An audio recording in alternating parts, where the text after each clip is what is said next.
All right. Can anybody let me know if you can hear me? And just want to see who is here. Right, okay.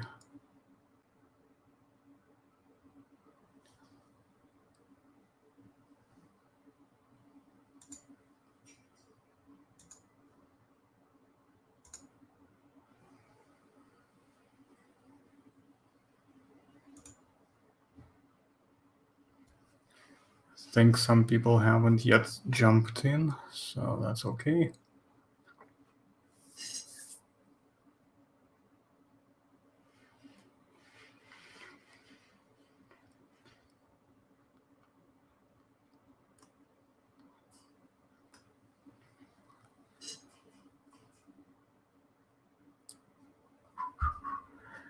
Right.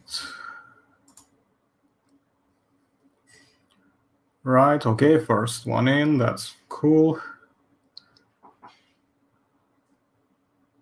Just want to make sure that you can hear me.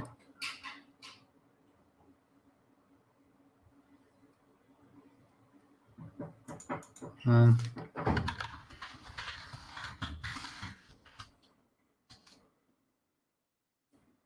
you guys hear me okay?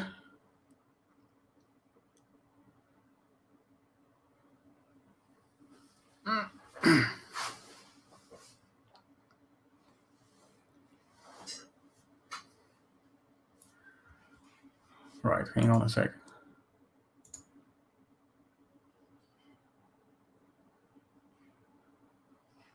Oh, okay, there we are. Perfect, perfect. Perfect, okay, nice, nice. Well, I mean, we already got 2 people, apparently, so that should be enough to get it started.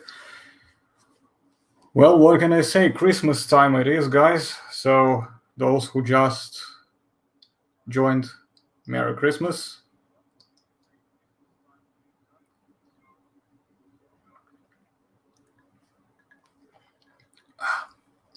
Having a bit of gin tonic here, so it's gonna be good. Oh, I made it a bit strong actually, but that's okay. If I end up getting a little drunk by the end of the stream, that's gonna be quite funny. We're just gonna wait for more people to get in. So in the meantime, just post away in a chat, share your stuff. Just how's everything doing? What did you have? Did you already have your dinner, or is it a bit too early for you? Depends where you are, of course, because I already had my dinner with the family, so I'm basically full. So not drinking on empty stomach, which is good.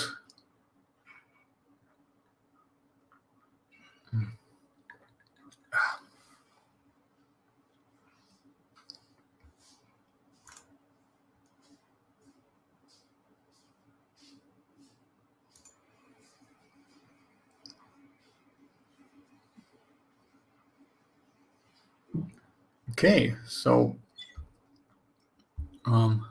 okay, there's 4 people. Let me know who is here. I want to see. I know Diego's here. I want to know who else is here.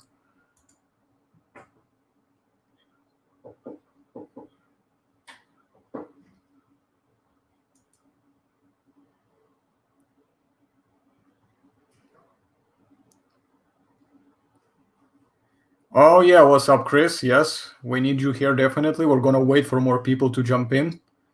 Thank you very much. Merry Christmas to you too. Yeah, Chris, you are a very important one tonight. You'll find out. Well, everybody's gonna find out why. We're not gonna say anything yet.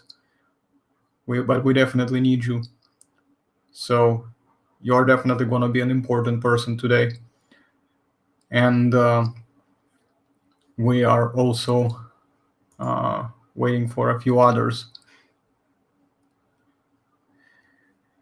Yeah, my Christmas is actually been quite all right. There's nothing particularly special. Everybody's home, so nobody's doing anything else. We're just sitting home, eating, talking about things, and obviously drinking. So cheers again.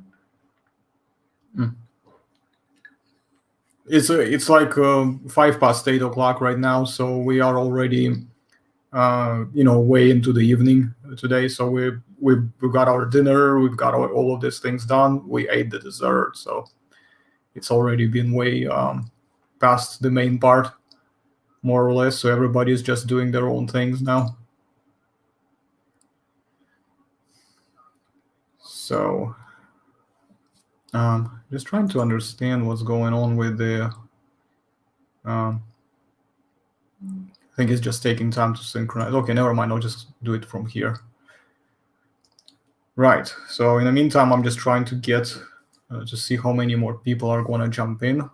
So Chris, what have you been up to? Is everything okay with you?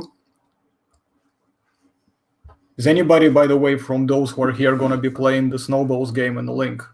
If you look at the stream's link, you can see that there is a link to Steam, and it's only like $1 basically.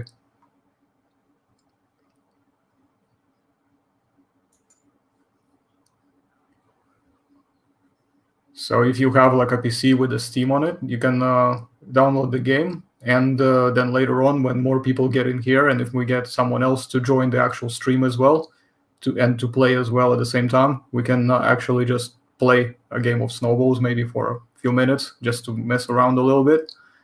I don't know how long I'm going to be able to stream for because it's a bit unclear. I have like a very basic free account at the moment on the StreamYard, so if it gets cut off for whatever reason abruptly, then I'm just going to get you guys an invite link to a different one from a different account, just so you guys know. And Merry Christmas to you too, Bad Spidey. Merry Christmas to you too, and welcome. Glad to have you here. And what did I get? I didn't really get a whole lot of anything, to be honest, because we are just all confined to our own homes, and we just like make food, eat, and do whatever. I mean, to be honest, as an Armenian family, we don't really celebrate it, on 25th. We're just doing it because everybody else does, so we're just kind of keeping it with the spirit, but we don't really do it the same way, Protestants and Catholics do. So I'm just doing it for fun, really. So it's nothing particularly related to any of our actual traditions. So I'm just kind of going with it. You know what I'm saying? So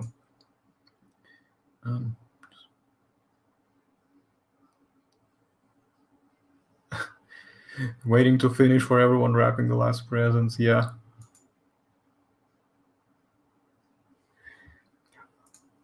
I mean,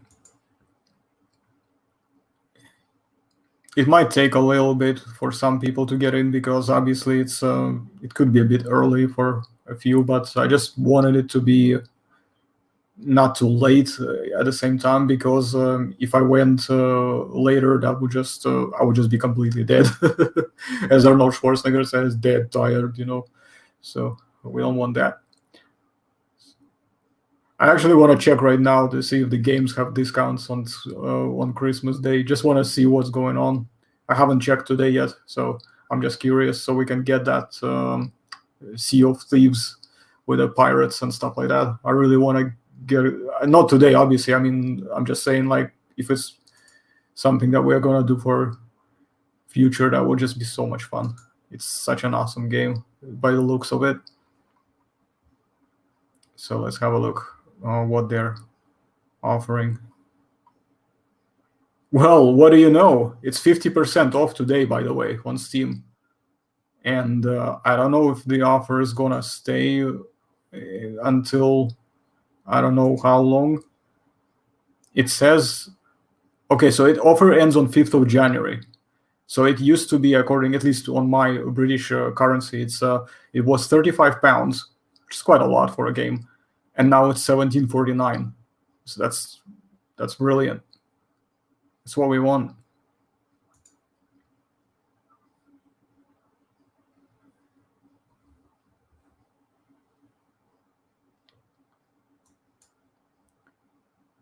So yeah, this will be fun. I'll need to make sure I get that game and we can play some pirates. So there's gonna be lots of raids and all that stuff. Just gonna rob a bunch of people. Right. And yeah, I mean, I don't know, it's not quite Christmas themed, but the t-shirt just felt right for my mood. I don't know, maybe it's a little too much, but this is what I wish for all of you guys, for the next, not just for the Christmas as a present, but like, for the whole new year. So you get to spend more time with all that sort of stuff. You know what I'm saying? So let's get into some stuff. I mean, I wanted to let's talk about, I've got an idea, by the way, while we're here. Why don't we just do brief overview of what was in terms of the paleo news from 2020?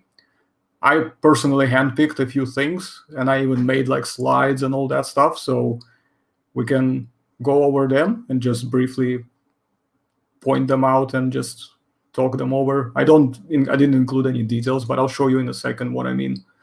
So here.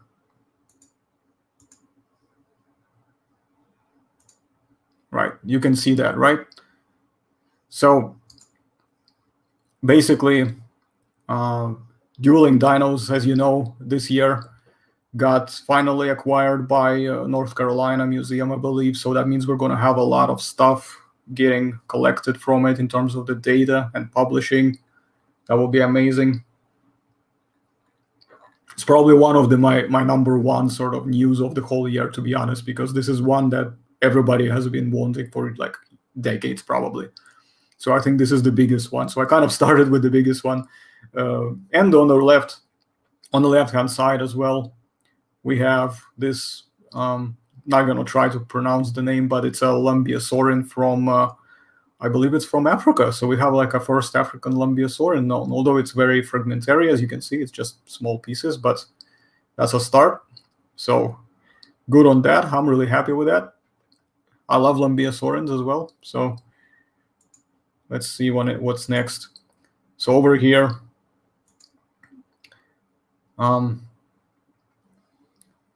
we have this weird looking thing, the new Compsognatid.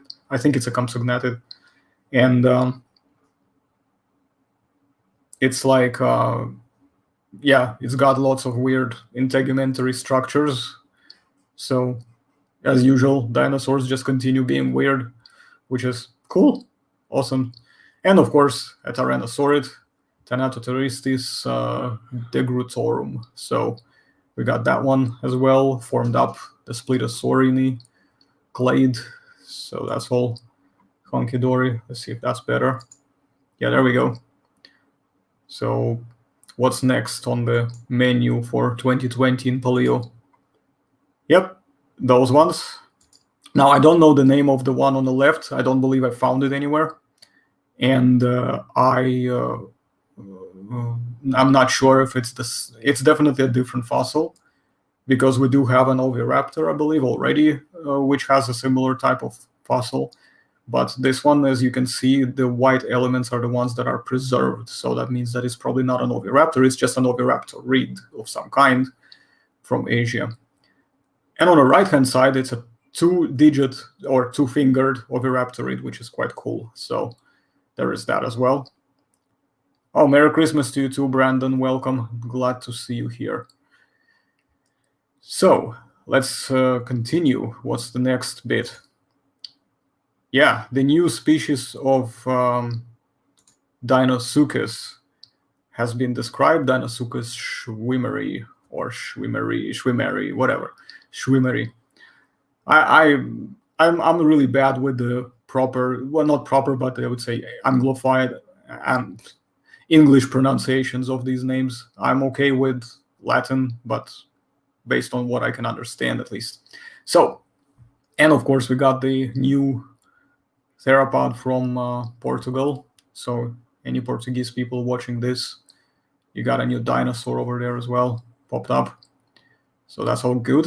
Although as you can see, remains are very fragmentary, but it's still nice to see. Too bad we don't have a skull, though. As usual, it's like you have a bit of everything, but the skull is missing, which is pretty bad.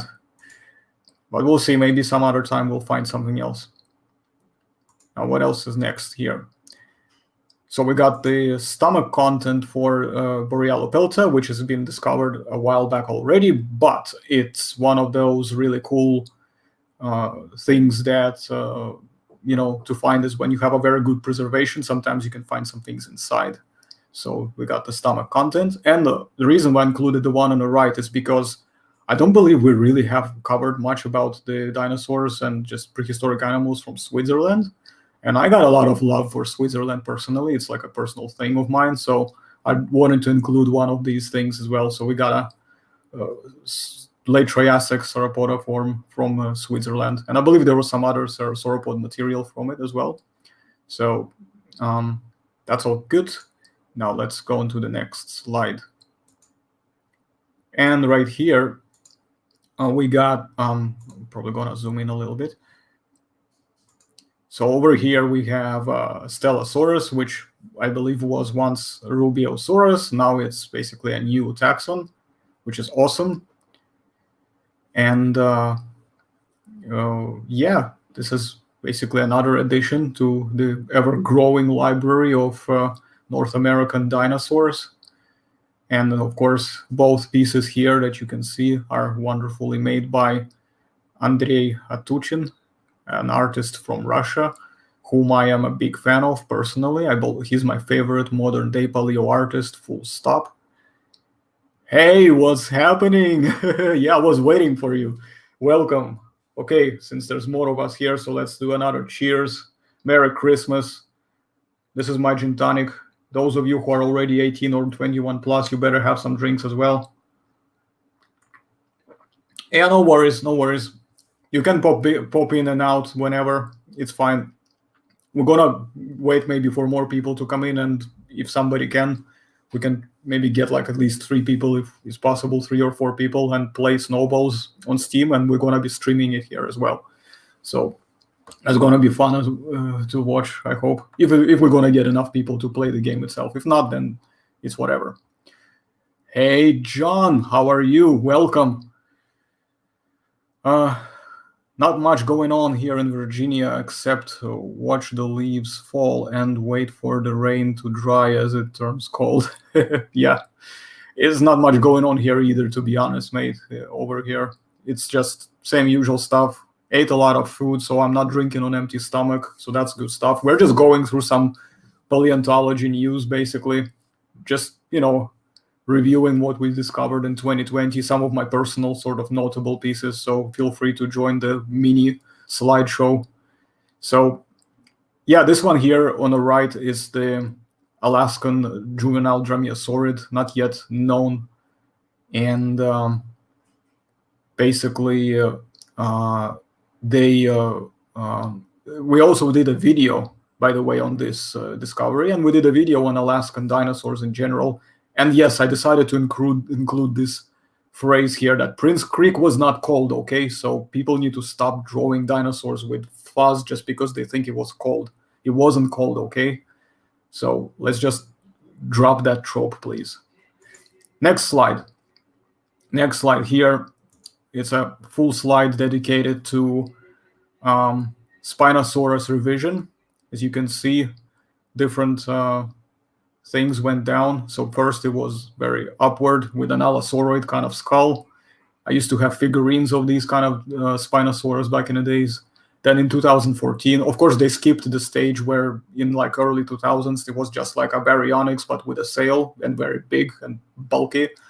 And then it got slimmed down to 2014 version. And then in 2020, they discovered there's a piece of tail as well that was basically functioning like a propeller that allowed it to swim better.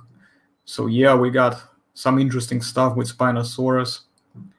And but we need more of it, though. We don't have enough to really understand the animal better. We really need a lot more of it.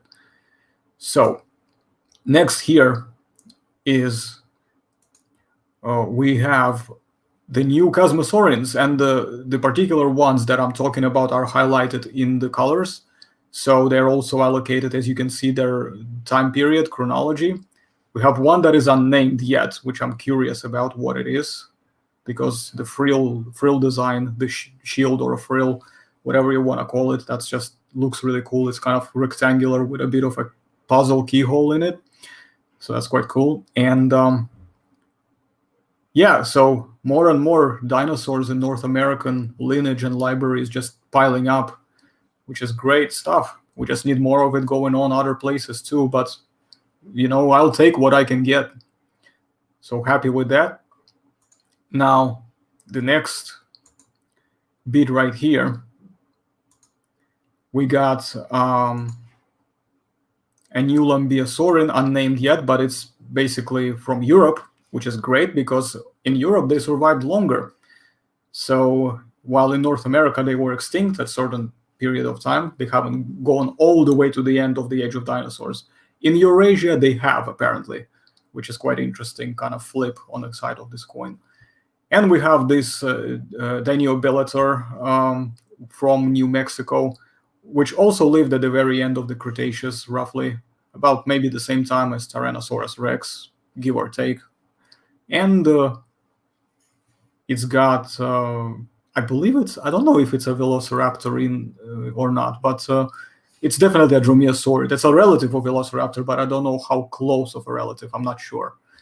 But yeah, we've got this really cool one. And of course, we have the last piece right here from this slideshow. We've got South American Allosauroid with a few bits of skull, and we described Allosaurus jimenseni, so it's the second, I believe it's the third technically species of Allosaurus that got described properly, so you could say it's a formal description at this point, which is great. So it's an early relative of Allosaurus fragilis. So the one that I sculpted was Allosaurus fragilis. That's a slightly later relative via anagenesis, I believe. Or maybe Jimenseni went on for a bit. Allosaurus fragilis appeared, Jimenseni went extinct, fragilis took over, and like that. So we don't know for sure. It's very hard. Morrison formation taxa is very tricky, but yeah, great stuff. I'm very happy about that. And once again, the artwork of this Allosaurus portrait, brilliantly done by my favorite artist, Andrea Tuchen. And he has been summoned. So do you want to jump into the stream, or do you want to just stay in the chat, Josh? Let me know. If you want to jump in, I'll send you an invite.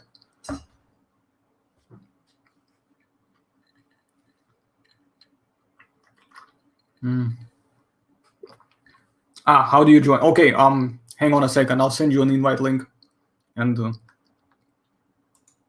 we will get you in. So give me 2 seconds, mate. I'll send it over to you. Stand by. Why am I singing Ducky song from Land Before Time 1?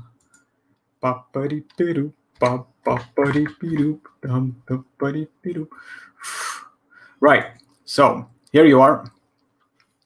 And so click on this link that I sent you on Facebook, and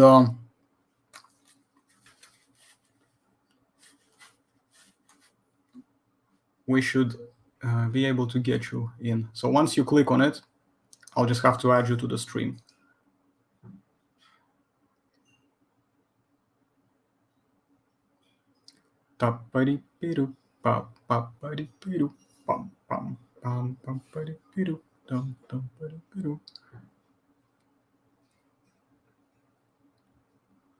Please tell me that your computer is not going to be lagging, though.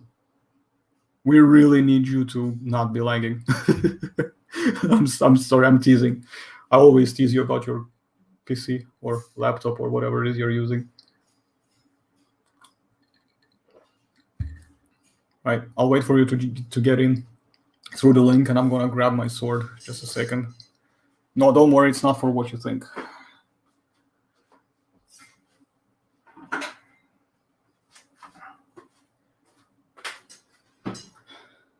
Is it working? Let me see.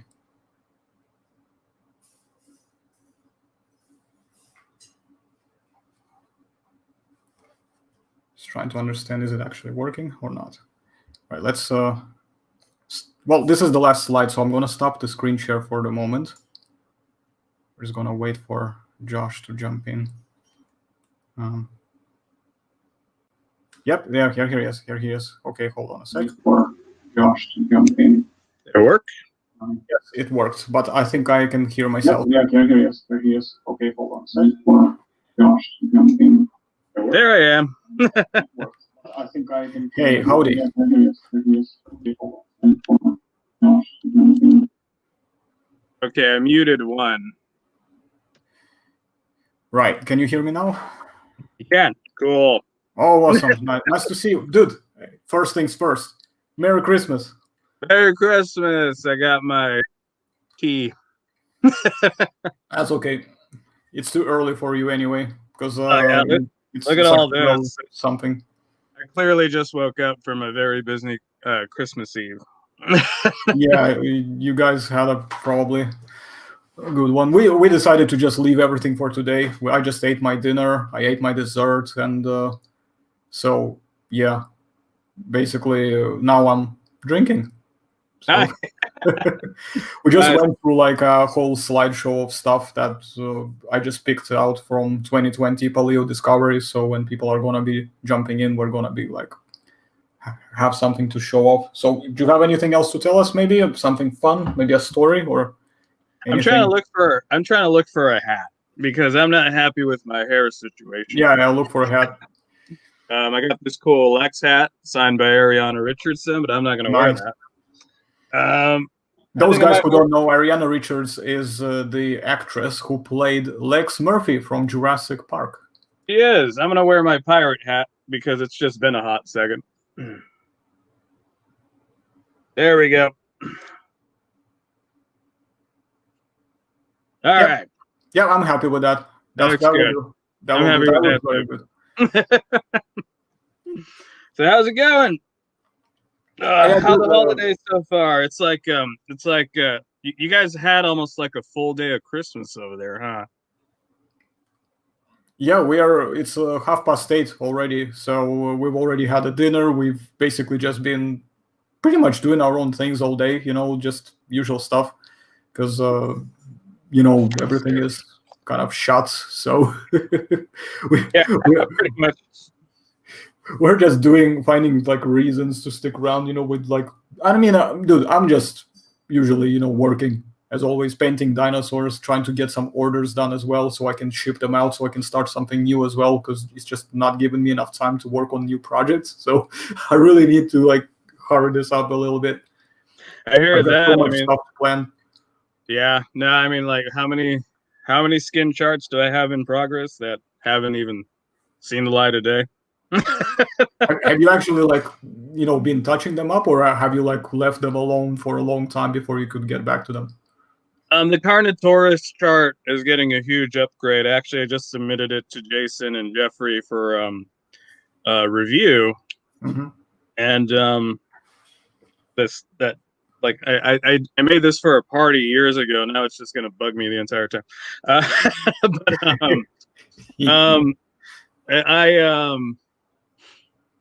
We submitted it for review.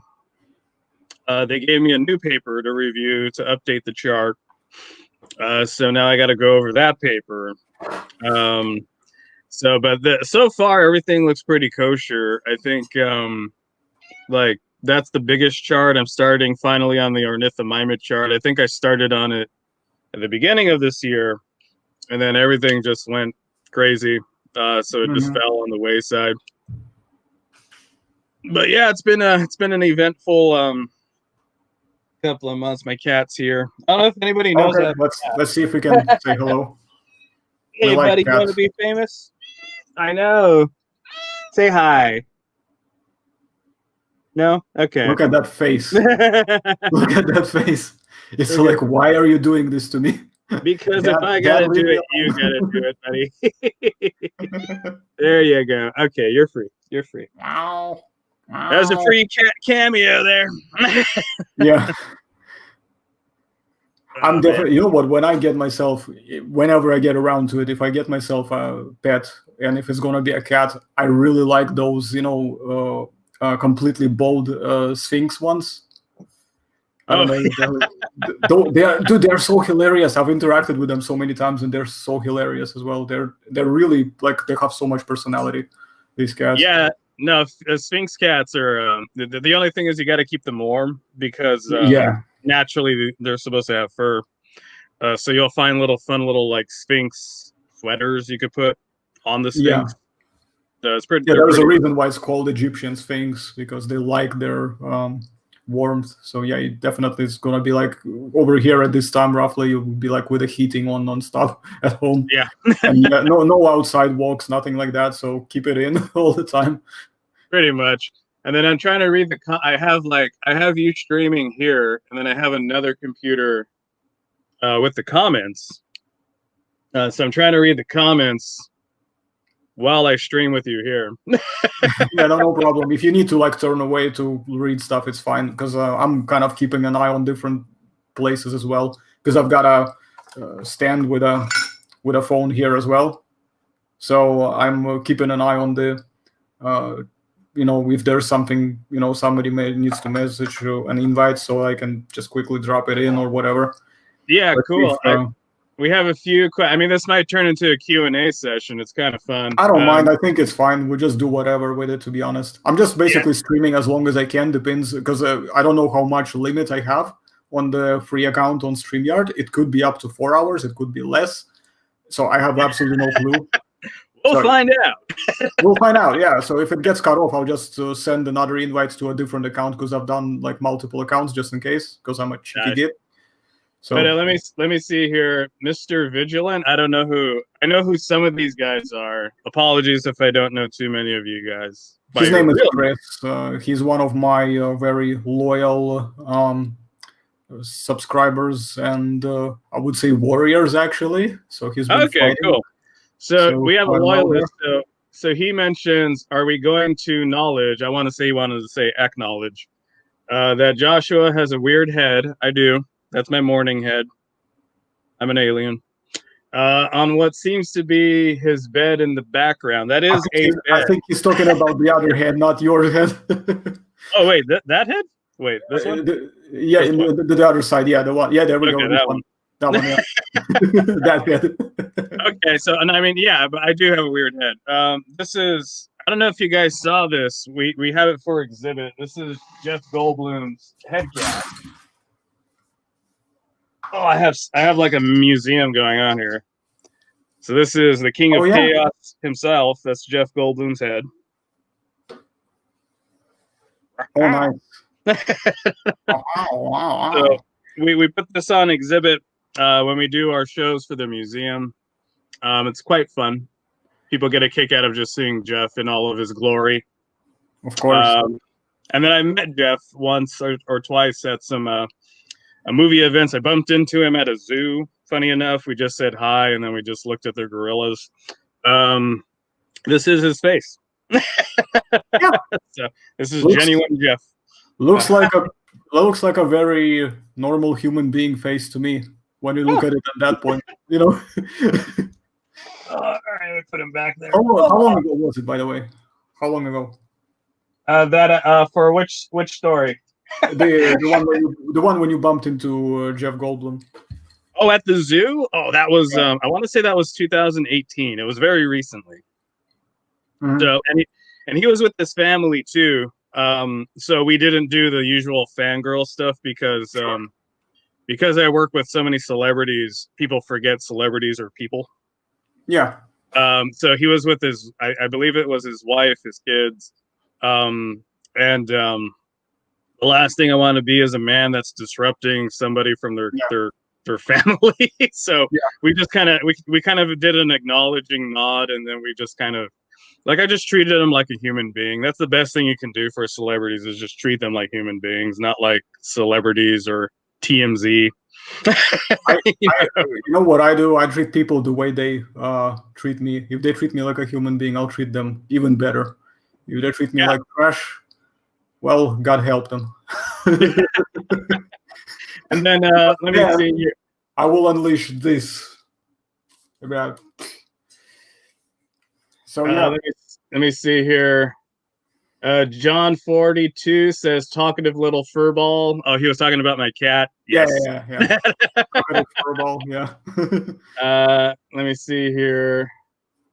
Zimzilla says Merry Christmas, boys. Merry Christmas. Yeah, Merry Christmas to you. Let's have another round. Cheers. Yeah, Diego Lopez says hi. I've seen Diego around, so it's nice to see you, man. I think we all kind of joined that live chat when you were with Jess and Anna, yeah. Yeah, with Jess they were all and there, Anna. yeah. They were all there as well. Fun. That was a lot of fun.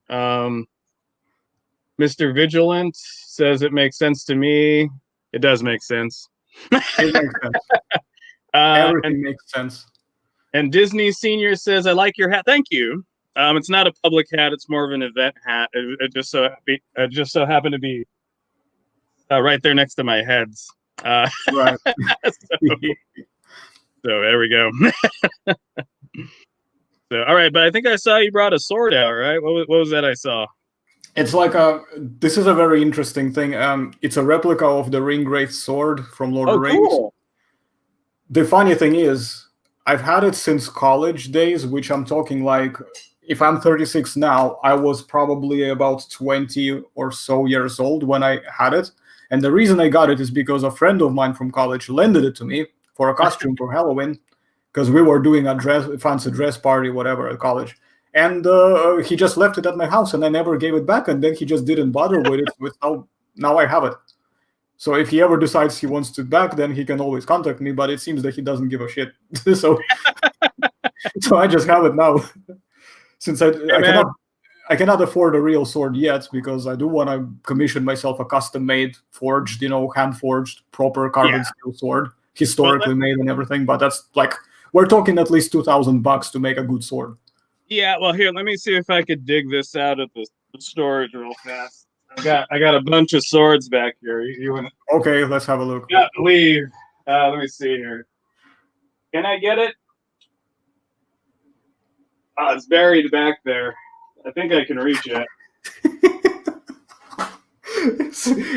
Guys, that's perfectly normal, by the way. Just don't I just kind of go off on a tangent. Oh, there's so many swords. There we go. Okay. Oh. All right. Cool. So I got this replica years ago. I'm trying to see if you can. So this is I can see that. Yeah, it's not the ring wraith. You could tell because it has this little like dip in the blade. Mm-hmm. The crossbar has a very characteristic sort of style with the little protrusions on them as well. Yeah, so this is a fun gift I got years ago. Nice. So that's I believe it was Bud K that made a lot of these replicas. What's really cool is if you look closely to the binding, you can see the patterning that they did for the actual ring wraith sword. I don't know if that shows up in the light. It kind of does a little bit. There is a bit of texture. I cannot make out the small detail. I can make out just very rough. Yeah, I'll send you a picture. Oh, nice. No worries. But yeah, I have a lot of swords back here, so.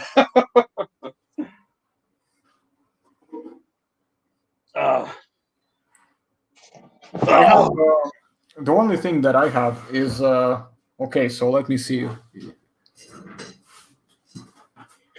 Yes, Sadius, I can butter a lot of toast with that sword. Oh, very cool. Yeah, I've seen that pop up a few times in your other streams. That was fun. The problem is that it's just a replica. It's not wieldy properly because the shaft is meant to be hollow, and the ball itself is meant to be hollow as well. But I think they are solid, which is why it's a bit heavy. So you're not going to be able to swing it properly. It's just made for display only, because it's a bit too heavy to actually wield it properly. But yeah, if it was done properly to actually be battle ready, I'd probably like do a video of smashing pumpkins with this, because imagine how amazing it would be with all this stuff just kind of go.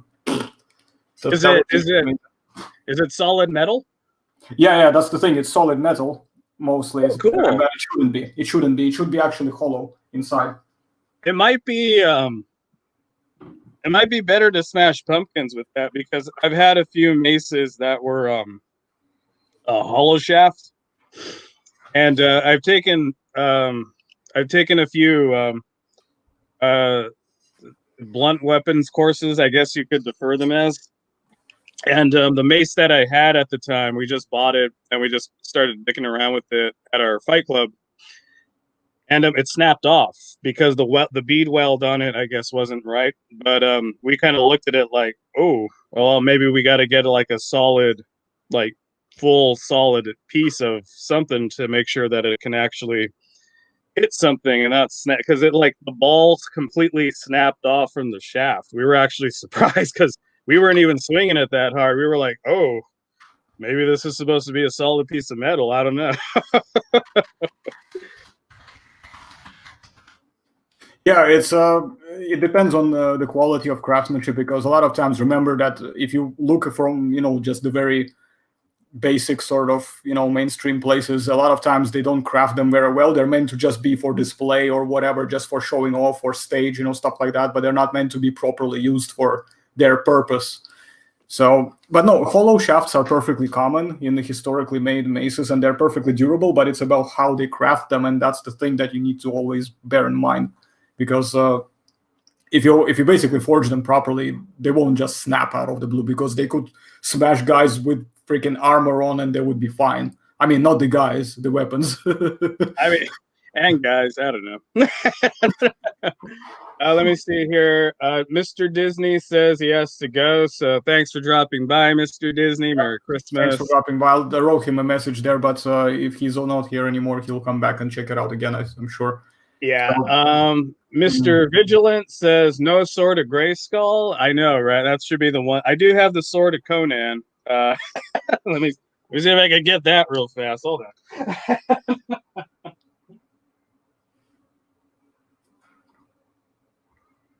Oh, there we go. So this is the Sword of Conan. Is that the Atlantean one? That's the Atlantean. So it's one of my favorite swords. I love the Atlantean sword, and it was actually. I think it's the coolest design. And it was actually signed by the actress that played Valeria in the first movie. Oh yeah, that's right. Yes. So we had her sign it in. We had her sign it in red because we said like, "Oh, it's blood."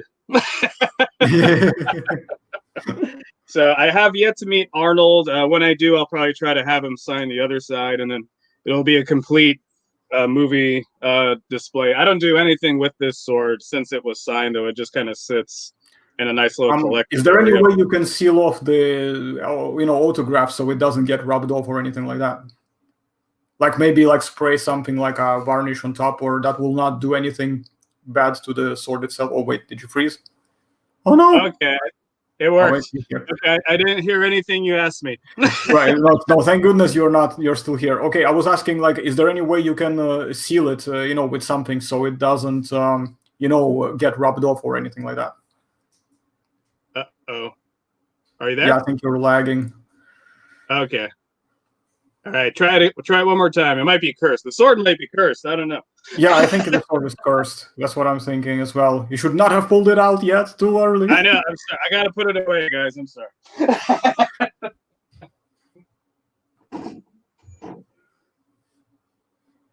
Okay. Yeah. So we should be fine. The bit where the autograph is, right? Is there any way you can protect it or maybe seal it off so it doesn't get rubbed off or doesn't get protected by the elements or something? From the elements.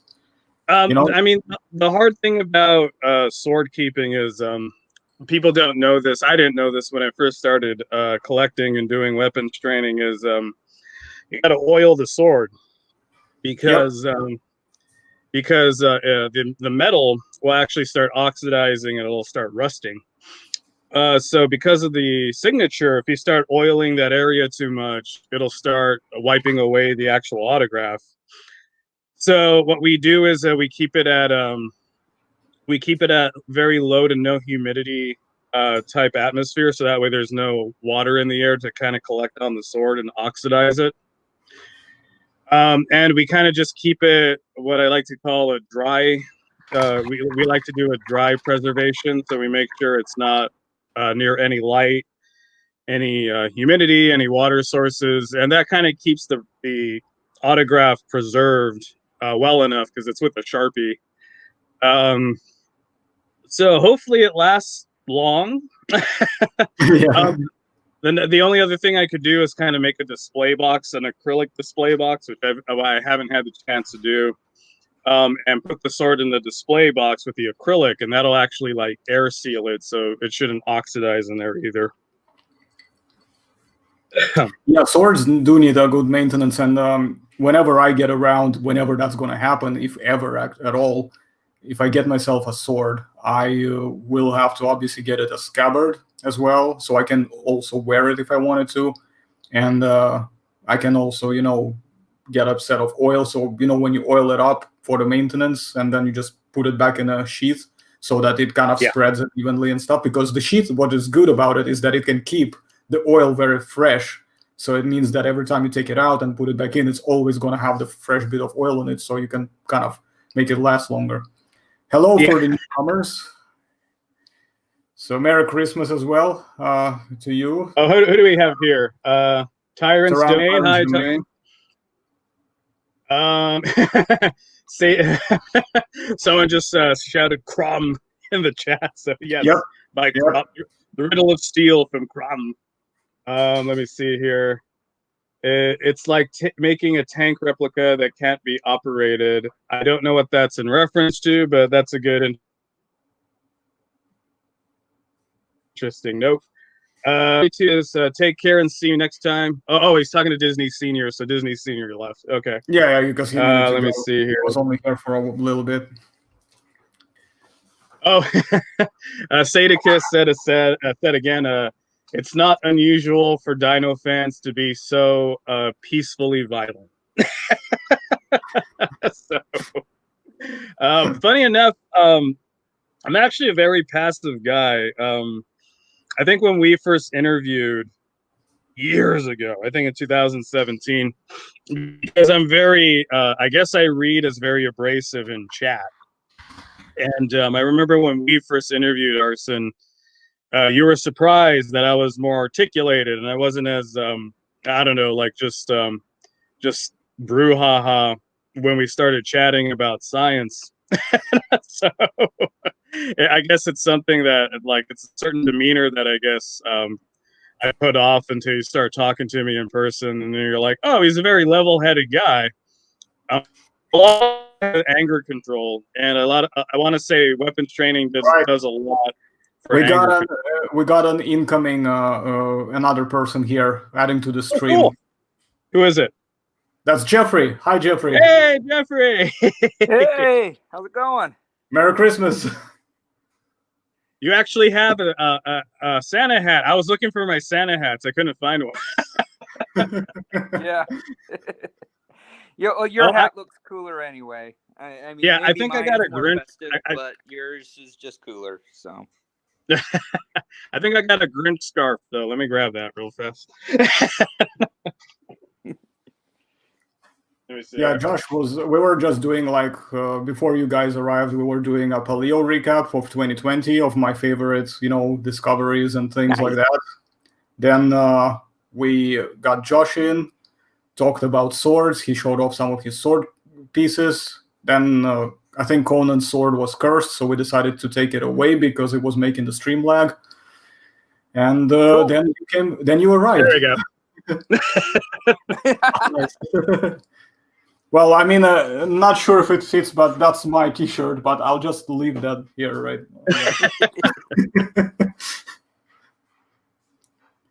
All right, so we're close to being cheerful and full of Christmas. Okay, so guys, I have something special to do since both Chris and Jeffrey are here. We'll start with Jeffrey since he's with us in the live stream. So, Jeffrey, this one is a surprise. You were not aware of it. So. And for Josh as well. So both of you guys, metaphorically speaking, you don't have to physically do it, but basically step forward in front of the king, myself, and kneel. So from now on, I, as a, by the powers granted to me by the Almighty or the Force, whatever you like to call it, I now bestow to you ranks. So both of you rise not as knights, but you're going to be my dukes. Now, what that means, what that means is that now you also have, you both earned a place in my channel. So that means that whenever you want to record your own videos, you will have your own segments now. Wow. Oh, cool. Okay. Nice. Cool. So you've been working very hard to help with my channel, and you've been doing a lot of things. So from now on, you're going to be basically granted this rank. Oh, no. So Josh was a cheeky one here. Josh skipped the rank of knight and just got elevated to a duke, but he worked for it. So you and your climbing of the social ladder there. Yeah, it's his Hollywood shenanigans, probably.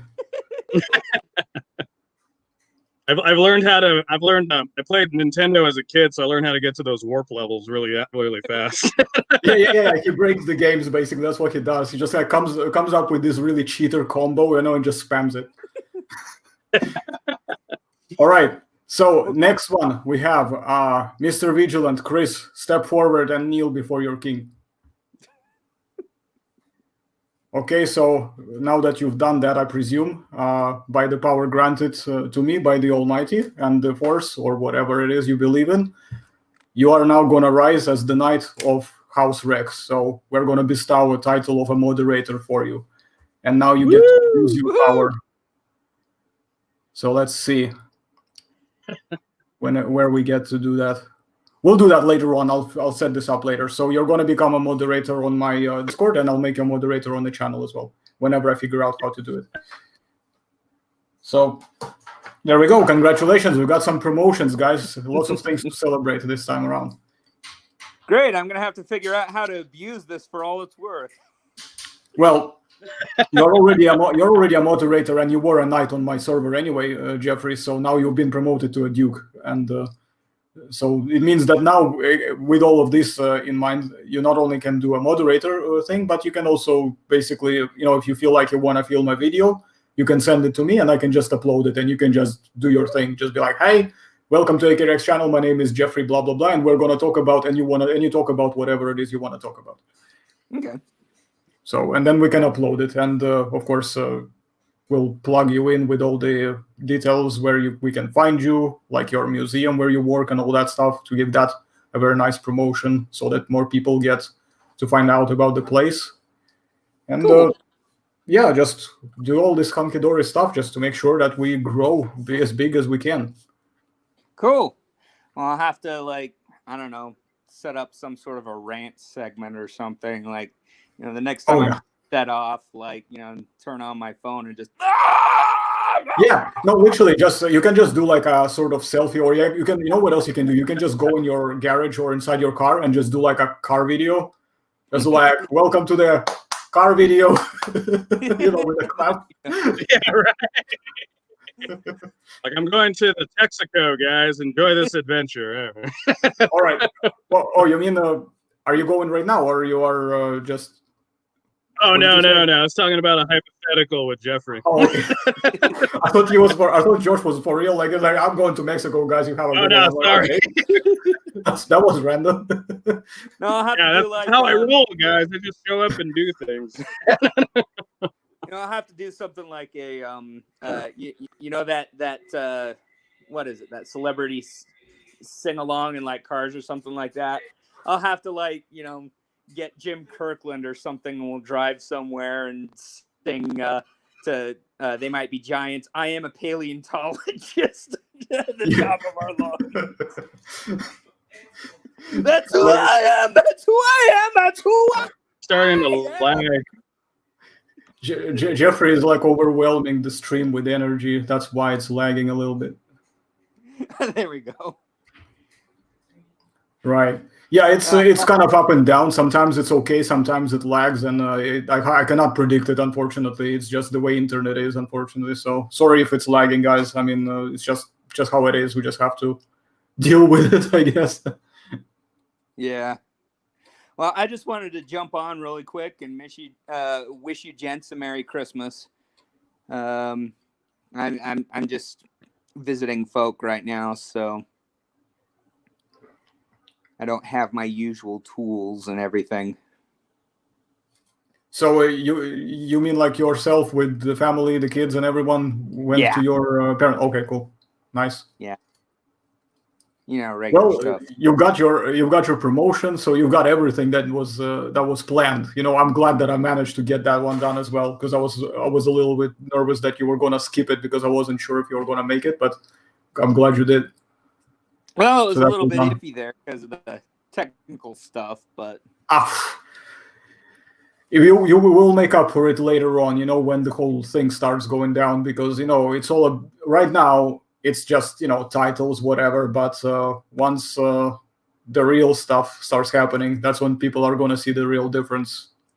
So we're gonna start uploading. So yeah, Josh, if you have any ideas for your own segments like that as well, so whenever you have time, just record a quickie and just pass it on to me, and I'll upload it or whatever.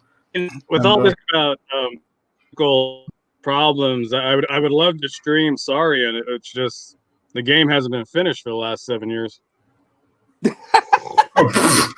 Yep.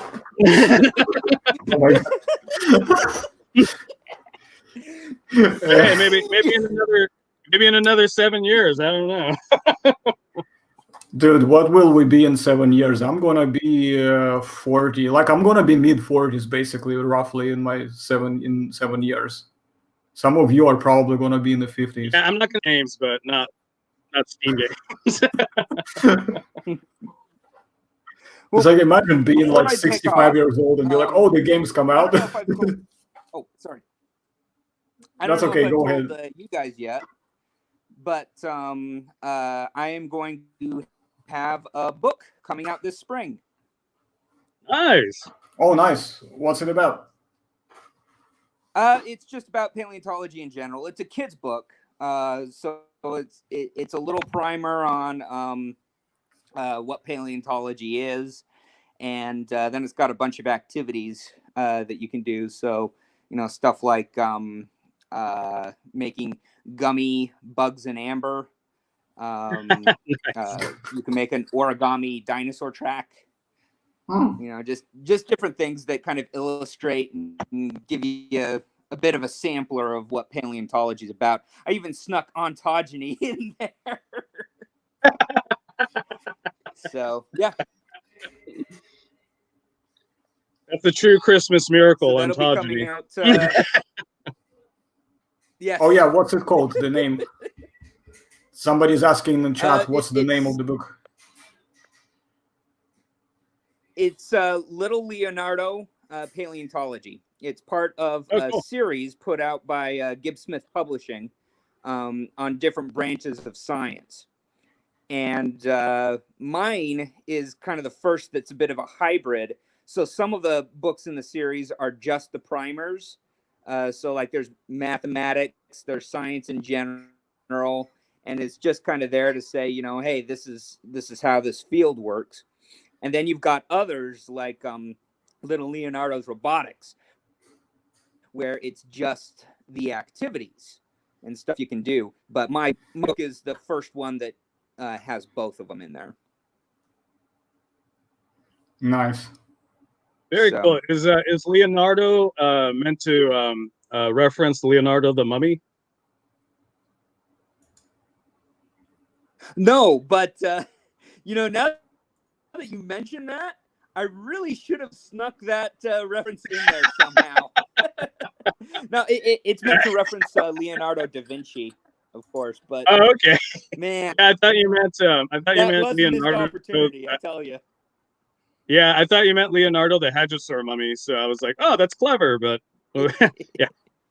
Between you and me and the 9 streamers watching, we'll just say it was Leonardo the Mummy.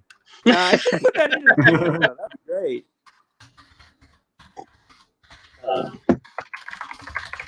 Missed opportunity. Oh man. Yeah, I've been wanting to make up my own book of Sword as well. I suspect that maybe I'm being due for the lag because of all the. Okay, say it again.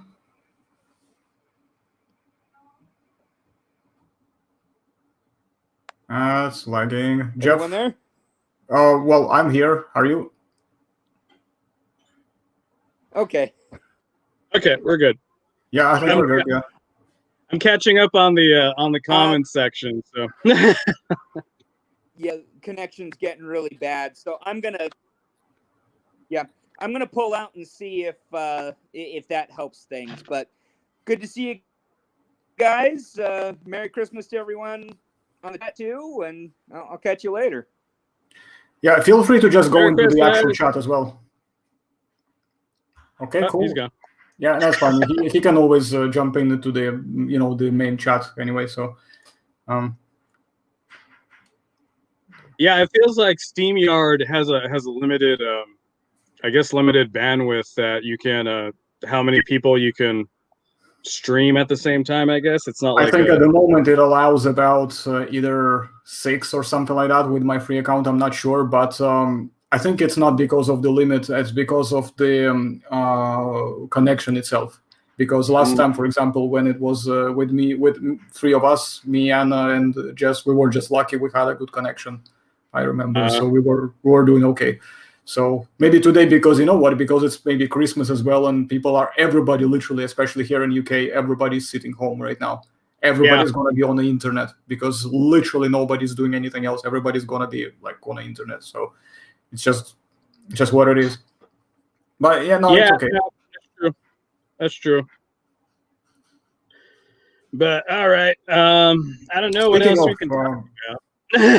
Speaking of books, Jeffrey brought up a really interesting one. I've been wanting to make my own dinosaur kind of book, but I wanted to do it more, like an encyclopedia, and maybe hire a few artists to do like various pieces of artwork that would be very nice and presentable, so it's both nice with information, with references, but also has like really nice things to look at, which is just really something that I've been wanting to do for a long time. But when I started counting how much it can potentially cost, I'm kind of like, I mean, we're talking about a couple grand, and I'm just thinking, potentially Indiegogo could fix that. If we have enough people who want it, maybe they could support it. But I'm just a little bit not sure if I'm ready to do that yet. So yeah, I was looking toward because this year I finished the Jurassic Park fan novel that we talked about. Yep.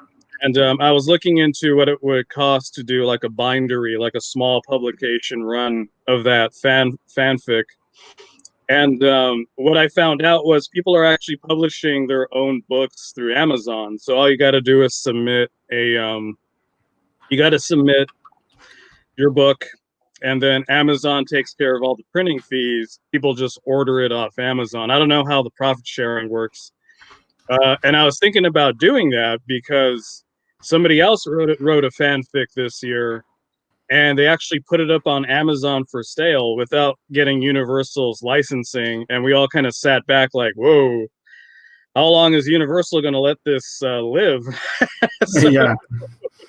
But as far as like doing a book of your original work, I think it'd be you would only have to pay for like an editor and a formatter to format it for text or print. But I think Amazon's the way to go. A lot of independent authors are using Amazon more and more to just to get their books printed out there. Yeah, and you can do like a Kindle as well, so you don't have to always. You can do Kindle version for cheap because it means it's more affordable and very readily available. So you're gonna make a lot more buck on the Kindle. But if you want to do like special sort of nice looking ones, then yeah, you can look at that. Have you seen the new Pnso? Oh, by the way, let's talk about these things. So before, of course, feel free to share your thoughts, but I'm going to bring out the pictures in a screen share for the new Pnso models for the T-Rex specifically. Remember the one we were talking about? I saw that comment, and I was like, I've never seen a sexier Rex model that made me want to touch myself. Yeah, it's one of those... it's one of those things, when there's this one time sometimes you find there is like this really nice looking piece that a mainstream manufacturer has made. I almost myself thought, am I ever going to live to see the day when this happens, or are we going to just keep seeing stuff that's just whatever, at best. the video game that never got released? Nah, I don't know. Yeah. Yeah, video game that never got released.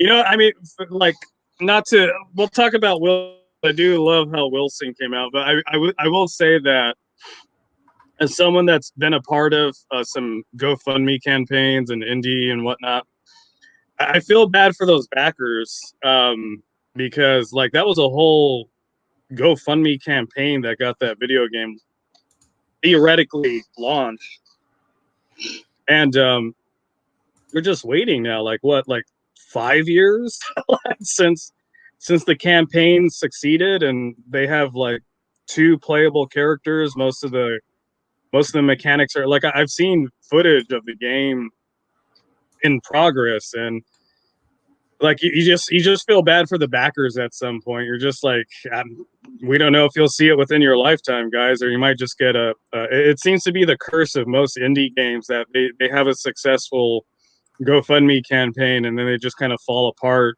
during development to get the finished product out. Right. I don't know if this is gonna come out well, but maybe if I find a better. In fact, you know what we're gonna do? Hold on. We're gonna quickly show. Ooh, oh yeah, that's the good stuff, baby. There we are. So now let's, for the contrast, let's actually look at this. Now, this is what it looks like apparently IRL. So that one was a prototype sort of promo version, and this is the actual thing itself. Ironically, it doesn't look as chonky. It's weird. It looks less like obese, which is what I've been seeing with a lot of Rex art. Has been like every T-Rex I've seen has been very heavily obese. So this is actually a stark contrast. This doesn't look as overweight for an apex predator. That's an active apex predator with giant legs for running. I don't know any obese marathon runners out in the world today. Yeah, I mean, if there is one, then I'm pretty sure there may be an exception of the rule, but exceptions don't make the rules. So, oh, really fast. So John 42 said a coworker published a print-on-demand book on Amazon a few years ago. So this may be the wave of future for publishers to see how self-publishing goes before investing in a real run. So yeah, so Amazon is kind of setting the standard for independent publications when we do it down the road. As far as a limited publication or if you print a book, I don't know how Jeffrey went about publishing his book, but it looks like Amazon's going to be the future. Yeah, I think so too. I think this is basically gonna be the way to go, and I mean, I'll be honest, I miss the old days when you could go to the bookstores, and browse through them, because I remember when I used to go to this huge bookstore back when I was in college, and it had like 5 floors, I think, the whole store. Yeah. And each floor had a massive one, and there was like so many different sections, and each section was just huge. And I was just there, and there was also this internet cafe, and because I first moved to the UK, I was just discovering all these forums and all these message boards. So every time after college, went straight there, sign into my forums account, start messaging, start chatting, and then go to see what books they have or whatever. It was crazy. There's so much good stuff. Yeah, no, I'm a huge bookworm. Over here in the States, we have like the last lone franchise book entity, which is Barnes & Noble. Because we used to have 2. We used to have Borders and Barnes & Noble. Borders. We had Borders as well. Yeah, we had Borders. Yeah, and Borders went under, I want to say, around 2009, 2010, and then Borders was gone. So now we only have Barnes & Noble and smaller book publication houses. And I'm a huge bookworm. I love the smell of books. I still collect antique books, and yeah, I'm a huge book guy. Like I collect I have a lot of original first edition Michael Crichton stuff, including, the obvious first edition Jurassic Park, and then I also have a first edition of Congo, which I think is a very underrated book because the movie wasn't that good. Definitely, but it starred Bruce Willis. He has a cameo in the beginning. It's like I'll watch it only to see Bruce Willis's part. Yeah, I love books to no end. Books are my jam. If anybody wants to get on my good side, just books, and we'll instantly be friends. Right, hold on a second. Let me get rid of some extra things. But as far as Wilson, so I love everything about this figure. Like, I mean, I think we talked about it's been close to, let me see, 2017, 18, 19, 20. We're going on close to 5 years. Next week will be 2021. It's been close to 5 years since we got a high-end, paper-accurate, or just scientifically accurate T-Rex figure, which is astounding. It blows my mind. It's almost sad. And I'm really happy with how Pnso is kind of trailblazing ahead with actual scientifically accurate T-Rex figures. Because like when I first saw this, I literally just like my jaw dropped. I was like, oh my God, it's so gorgeous. Why haven't I seen more of this in the collector market, you know?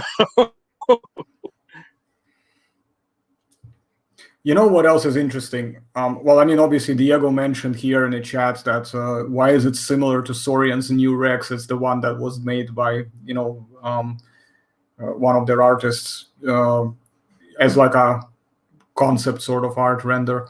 And, well, what can I say, man?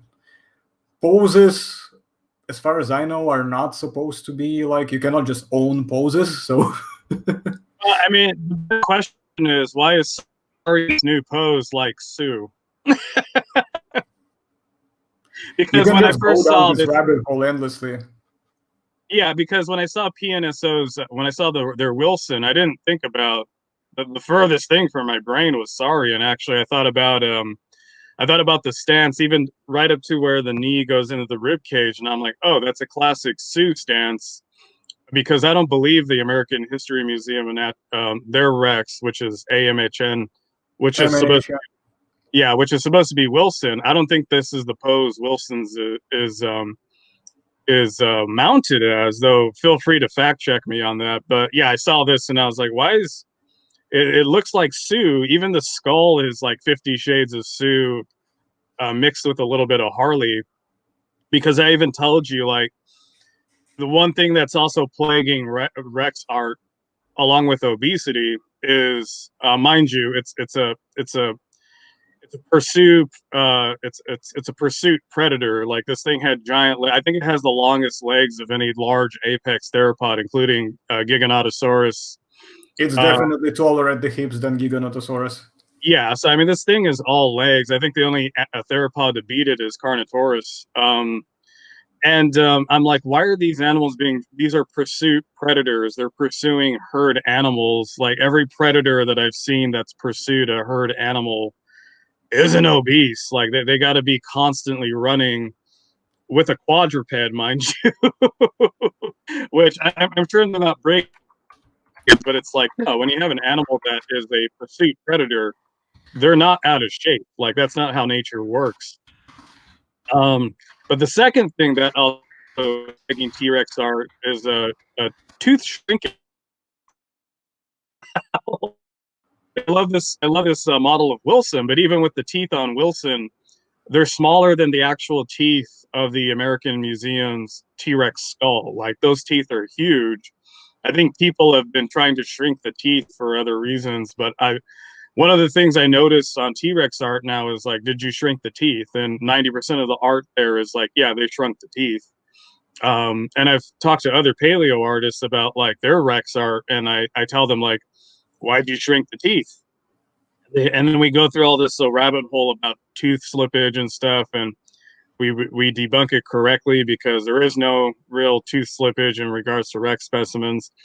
So I'm just sitting there like, guys, stop shrinking the teeth. Like, we know these teeth are that big. That's just how big they get. We know T-Rex went through a constant tooth shed cycle. So if anything, like I'm already going to get this figure. I'll probably do some alterations. The first thing I'm going to do is correct the teeth, and then maybe do a paint job. But yeah, I mean, this is definitely more 50 Shades of Sue than it is a 50 Shades of a video game model out there. Yep. No, it's AMNH 5027 is one slightly smaller end of the adult T-Rex specimens.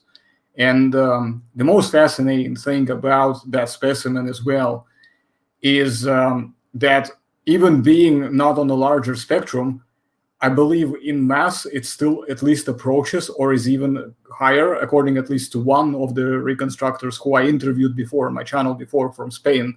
It exceeds Giganotosaurus, but the most interesting thing is that it's also taller at the hips than Giganotosaurus, which is just maybe a characteristic of the fact that maybe proportionally Tyrannosaurids were just the more long-legged ones in comparison to the later Allosauroid types. Or maybe Allosauroids just overall, period, you know? So, well, I mean, it's so funny. Like when I first, because we have a few Allosaurus mounts here in SoCal. We have one in the Natural History Museum. We have one at the ELF. There's another one in San Diego. And the thing that always strikes me about Allosaurid mounts, moles, is how smaller the legs are proportionally versus with Tyrannosaurids. They always have long legs. Like Tyrannosaurids have very long legs. Even when they're juveniles or babies, these animals are built to run from birth because the Cretaceous was a very dangerous place. If you didn't move fast, you were lunch. Yep. So that's why it's always astounding to me, like why we're always doing these chonky adult. Yes, the T-Rex is definitely very robust when it reaches adulthood. But I want to say, if you want to see the length of their legs at the American Museum of Natural History, like we have the only growth series of T-Rex out there currently. I think people are now finding more younger T-Rexes. And the thing that surprises me is proportionally the legs don't shrink as the animal gets more robust. The legs actually, the only thing that stunts in growth are the arms. When T-Rexes are younger, the arms are actually proportionally very functional. And it isn't until they get bigger that the arms kind of stunt their growth and they just look really tiny on the animal.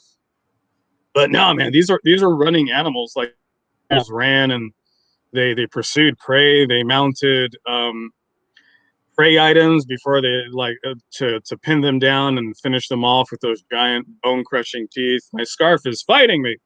Yeah, I noticed that your scarf is trying to escape.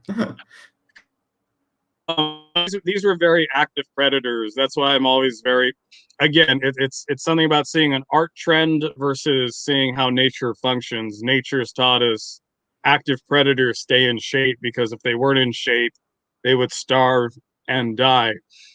Versus art trends, again, they're just 50 Shades of video game art, which I'm like, that's cool. You can have your art.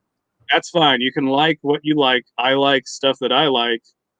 But remember, I make sure to make the difference between what I like and what's scientifically accurate. Those are two separate things. And you got to keep I like those. a lot of things that many people might even consider to be shit. And I can openly acknowledge that it's shit. I still like it, but it's objectively shit. Yeah. So I'm not saying it how it is. I was a Digimon kid growing. And I mean, as much as I would love to put an armored, Greymon skull on a T-Rex with Triceratops horns, it ain't scientific. So it's like, I'm not going to do it. As well. I remember there is an. If I find it, I will put it on the screen whenever. But right now, I've brought up this piece. That's a Tyrannosaurid from China. It's called Qianzhusaurus and nicknamed Pinocchio Rex because of its long snout. Yeah, the roster is very long. Yeah. And this is what I'm saying, that Pnso has been literally just killing it. Like, just literally killing it this year because they've had, they've had a Corritosaurus as well. They've had I don't know. Who...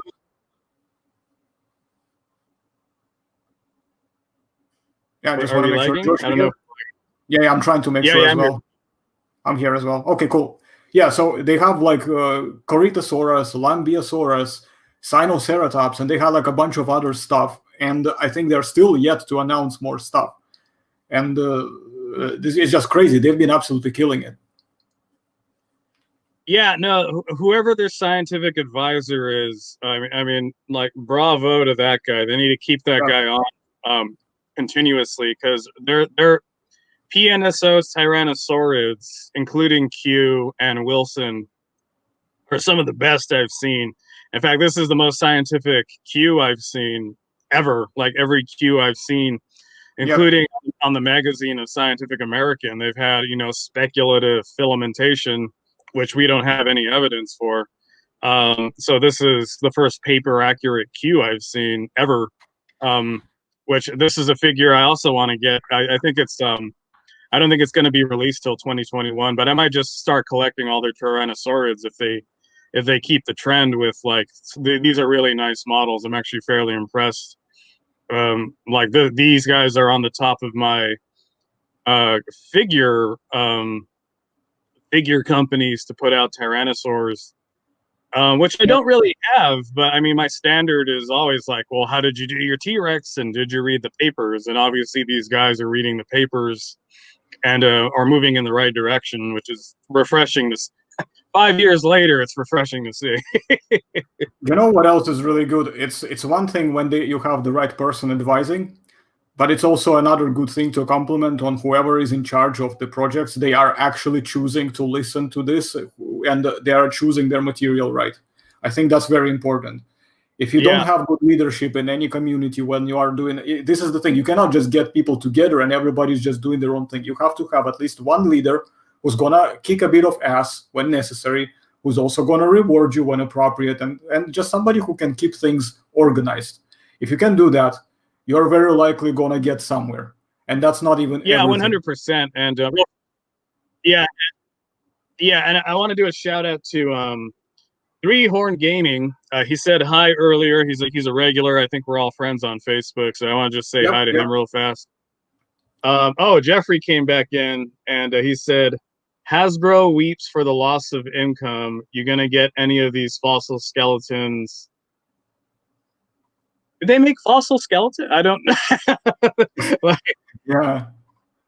Like, Jeffrey, please elaborate on that, because I didn't know about any fossil skeleton replicas that they're making, considering Hasbro.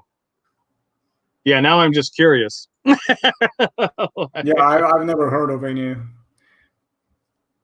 See, like, it just takes one comment for Jeffrey just to derail it completely. Jeffrey just has that thing that he brings something up and you start wondering and you're like, damn it, now I need to know what's going on with that, and it just gets stuck.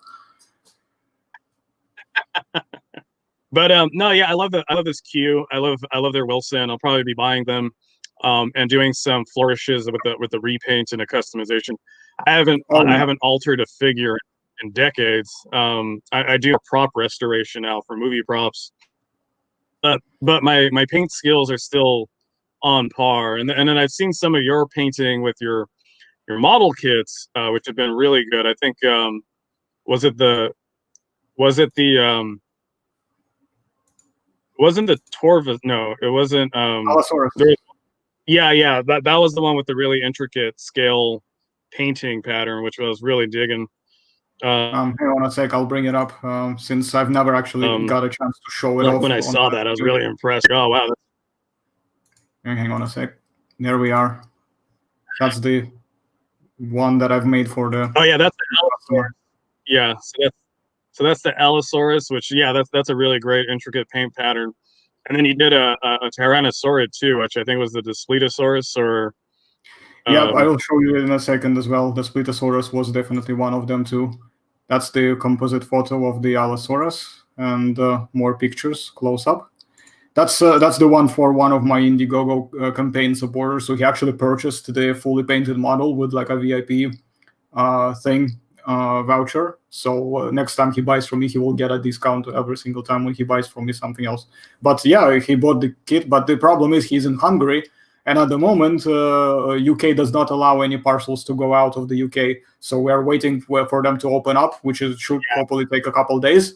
And then once it's done, I'm quickly going to send it off because it's already packed and ready. So I cannot bring it up to show you because I was hoping that I was going to send it. So now I don't want to take it out because I packed it really nice.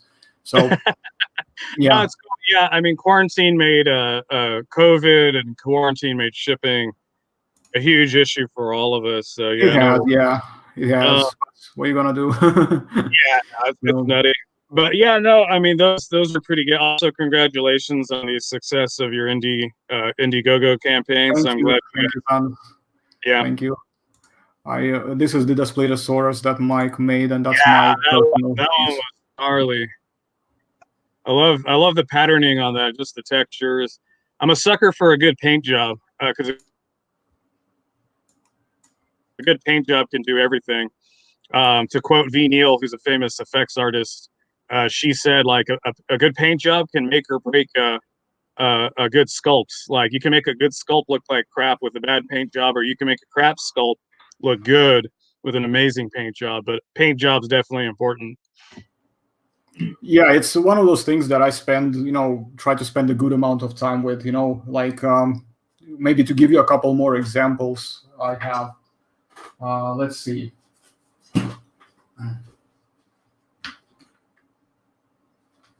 This is not my personal piece. This is sculpted also by Mike, but it's an Ankyceratops. But I don't know about this lighting though, because yeah, it's a little dark. It's a little dark. Yeah. Okay. So let's see if I can get it a little. I don't know. Yeah. Okay. Yeah, you might want to close your window because it's like this tiny. On the and no, the thing is, there is no. Hold on a sec. There's no light going directly on it, but yeah, you may be right actually. So there we go. Let's see if I can turn it around properly. Oh, there you go. Yeah. So all right, now try to put it up so that way it feels more. Okay, yeah, you can see a little bit better now. It's still kind of dark though. I'm gonna take your word for it. It does look good. Yeah, the thing is, it's more like a grayish tint, so that's why probably it's darkening in the shadows because I don't have. Oh, wait a second. I might actually have a picture. Hold on a second. I have an idea. I'm gonna show it in the. I don't know if I have the actual picture itself, but in my computer, but I might have it on my Instagram quickly, so I might be able to quickly show you. Okay, cool. Let me surf through the comments. Let me see if there's any more. Yeah, feel free. Let me see here. Jeffrey is talking about Grimlock. So yes, Jeffrey is a huge Transformer fan, if you didn't know. They're talking about Michael Bay. I will not talk about Michael Bay. So I don't know how much of this you can see, but yeah, this is basically the. Somebody asked if the Kingdom interests us. I'm not familiar with Kingdom. Which one? Oh, that's nice. Kingdom. They just said Kingdom. Which one do you mean? Which kingdom? Yeah, well, I mean, because there's a Netflix series called The Kingdom that's based off of zombies in rural, I believe it's rural Korea or something like that. Amazing show. Definitely watch it. But no, yeah, I like the paint job that you did on this one though. This one's really nice. I also like how you made a display for the frill, but you didn't go nuts with it, like do peacock feathering coloring or some nonsense. Because I've seen people go nuts with ceratopsian frills, and there is a thing going on with that, which I don't personally understand. Maybe because they believe that they're supposed to use them as display as well, which I believe as well. But as you can tell, my approach is slightly different. I just make it stand out, but not in the way you would necessarily think. So to give you another piece here, that's also Mike's Pachyrhinosaurus here that I made for a customer. And that's what this one looks like. So very cool. I like that top view with the symmetrical patterning you have. That's really cool. it's really like, you do one side and then you just try to carefully replicate it, from the other side as well. It's it gets a little funny, let's just say. But I mean, here's the thing: animals, organic organisms in general, are not perfectly symmetrical. Oh no, they're not. No. So you do have some asymmetry. In fact, they were talking about when they first started doing CGI faces for video games or movies. There's this thing called the Uncanny Valley. And part of the Uncanny Valley is a digital artist would make a perfectly symmetrical face. But because our eyes catch little details in the human face, because we would keep seeing these perfectly symmetrical human faces, we got creeped out, because in our brains, it's like, that's not natural. Yeah. like other than like cartoons or something like that, which we kind of have a sense of dismissal. When you see like these symmetrical CGI faces for de-aging effects, our brain just kind of goes like, no, that's not natural. Like, it's too symmetrical. Because our faces have asymmetry, it's subtle, but because our faces are asymmetrical, that actually strikes us visually as more natural, versus symmetry is like, just, oh, I like how that one turned out. That one definitely turned out good. I'll just zoom in on this particular frame right here. Maybe you can see that a bit better. Yeah, no, I like how you have the duller colors kind of blending into that mid-range saturation before it goes into those desaturated beiges. So that's really nice. So I always love this kind of patterning. It works really well for anything you're trying to make look like a natural living. Yeah, I like that. I used to do. I'll show you the other one that I did, which I did. I think it was one of my first sort of pieces in the collection, if I have the picture of it. Okay, I have it, but not on its own. I have it together with the one that I've done for one of my customers. So they are identical pieces. You will see in a second. But I'll explain in a second what these mean. So you see the one on the one with the yellow frill. That one is for a customer, and the one on the left side, which with the dark red frill, that's the one I've done for myself. That's my own basically piece. So those ones don't have as much, sort of spotty things, but they are a bit more subtle. But I think they kind of work too. So I thought that was okay. I like it. I like how you use the deep beiges. It's fun because it's different for what we see for a giant herbivore, but it still reads as natural, which is a tricky part. Trying to use different color patterns, but still have something read like it's an actual organism, not like a movie monster. So that's really cool how you're able to do that with that coloration. One, but the yellow from some different side views as well, so you get an idea of the actual body shots as well, right here. And very cool. I want to say really fast. So Jeffrey clarified after he finished his Transformers rant. Transformers this year will feature fossil skeletons that can also split into armor and weapons. Fossilizers. Okay, that makes more sense. So at least now I know what we're talking about. Okay, cool. I didn't know that. I didn't know that was a thing coming out, so that should be pretty cool to see.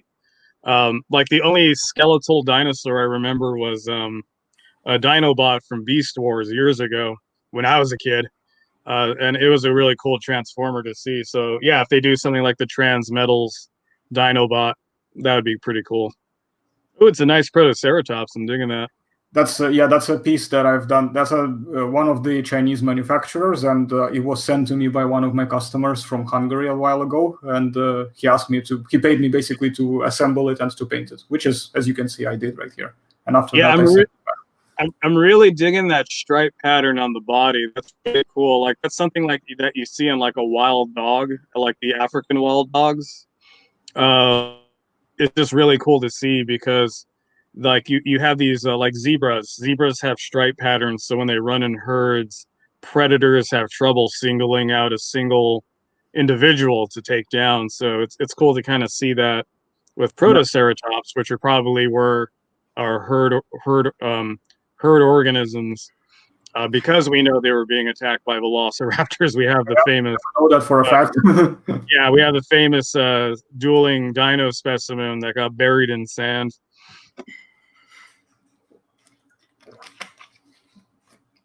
Yep, both died in battle. Yeah, hey, they both went down fighting. And we've got this. Oh, well, that's just adorable. That is my own piece, so I sculpted that. It's a Protoceratops. That's the one I made for Mike in Canada, and I think I have a couple more of these, or maybe one or two more. I'm not sure. So there's this one that I've also sent out. Oh, that one's cool. I dig that paint job. That's really cool. And what else do I have here? We've seen this one already, the Alkalosaurus. And this Hungarosaurus, that's also my own piece. That's one of the many schemes I've done, because I've had quite a few already people, who really seem to have been, let's just say this kit was quite popular. Like when I first came out, I've sold quite a few immediately, and I not only made the money back, but I actually made quite a bit on top of that as well. Nice. It's always good to hear when an artist can make money. That's the hardest thing. Well, I mean, so long as it managed to pay for my, what was it? I think I pretty much covered my main bills with the whatever amount that I sold, even more than that, in fact. So I kind of, it really helped. Yeah. In fact, I think it was like 2 months worth of bills, or 3 months or something like that. Yeah, no, just anytime any artist in any profession that is arts can make money, I'm just like, bravo, that's a tough thing. Who I personally, I personally have been rooting, and now rooting even more so, for the independent creators. Yeah. Especially being an independent creator myself, of course, I'm biased, but I just kind of like go indie go. Yeah. So what else do we have? It's the same dino here, but slightly different pattern, just a bit more green, but nothing particularly outstanding, just very subtle. And yeah, no, that's cool. I like how the it's more earth tones, which you would expect, because I always had people ask me about Ankylosaurs and their niche in the ecology, and I tell them they're probably more like pigs. Because even when you look at their teeth, they're really wild-looking teeth. I remember when I was studying Zool, and I did some sketches of Zool's teeth. They're crescent, but they look like little shark teeth. They're really funky.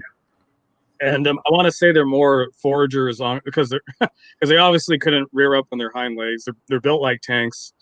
Yep. So pigs naturally are ground forager. They dig up roots, mainly plants. They do eat meat, but they're not really actively hunting animals. They're more just opportunistic omnivores and foragers. I think Ankylosaurs are around the same niche, where they were just kind of ground foragers. They would eat whatever they could get their hands on that was in the ground, digging up roots and stuff like that, just kind of eating mainly just like ground fruit or whatever fell off the trees and stuff. This one, look how it blends in with everything else. Oh, that's really cool. Yeah, no, I love it when people do examples of camouflage, because another thing we kept seeing is these like Lisa Frank looking dinosaur pieces where they're neon colors, and I'm like, this is a predator. Like, why would it announce itself to anybody if it's trying to hunt? And then the same for the ceratopsians or the horse. These are prey animals. Why would they announce their presence to anybody if they're being hunted? So this is this top view is really cool, because it shows how that coloration just blends into that marble top right there. That's really cool.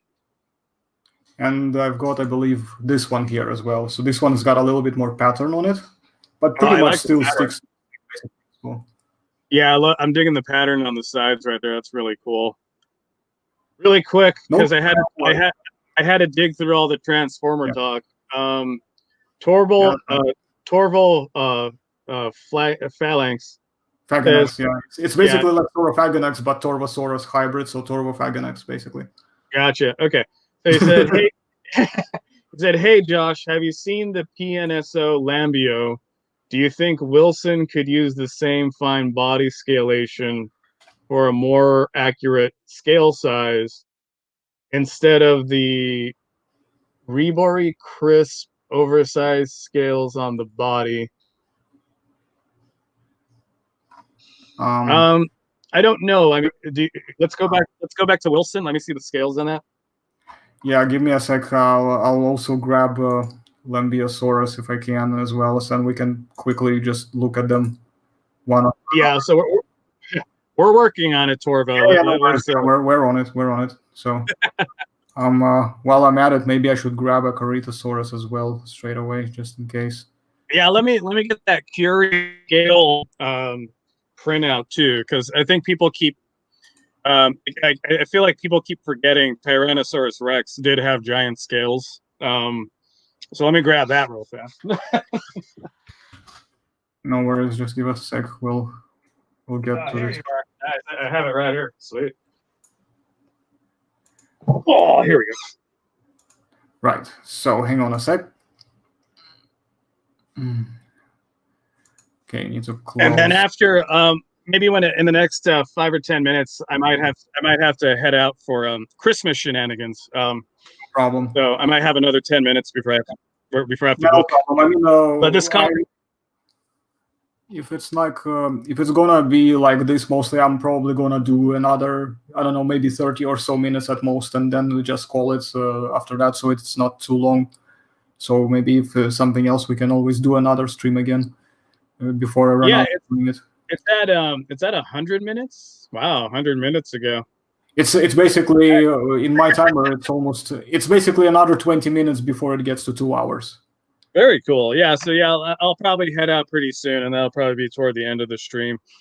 So this conversation might be the last paleo conversation we have. But for those of you who haven't seen this yet, oh, actually, okay, wait. Reduce real fast. Close that window. If you have a picture of it in the computer, you can actually send it to me so I can screen share it. Or do you want to actually? No, because this is printed to scale. No pun intended. So I want them to see how big these scales are. So this is. Let me get the light up. Okay, so this is the actual size of this skin.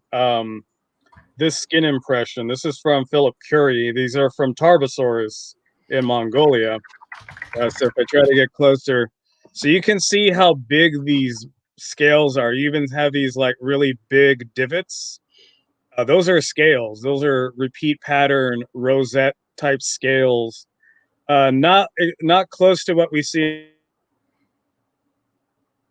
in Carnotaurus, because they're not as sure where they're not scutes because they don't have bones. They're not osteoderms like we see in Ceratosaurus, but they're definitely big. So they're big circular scales that we have. So, and I did see on Wilson, mind you, Wilson is a toy. So the scale can only do so much with that. So, and I do believe Wilson is a hand sculpted toy, which makes it more impressive that it's hand sculpted. So I do believe if you zoom in on the thoracic area, so that's the shoulder blade, for people that get confused about what thoracic means. So thoracic is the shoulder blade up to the midline of the body, can also include the throat and part of the front part of the rib cage. And I am seeing those big circular scales on the thoracic area. So that was a nice touch. I saw that and I was paying attention to what's been printed by Philip Curie concerning Tarbosaurus. So I actually see those. They caught that detail because it's a very fine detail. I haven't seen any Tyrannosaurus Rex art anywhere really. So that was really cool to see that somebody actually caught that trivia, if you will. Yeah, I'm just typing in the chat as well, just making sure that everybody can at least make out some stuff that we're saying, because lags occasionally just creep in and just. Okay, yeah. Oh, Aram Popeye, Aram Papazayan. So he said, "Merry Christmas, Aaron. This and the he said this and Q are must buy." Agreed.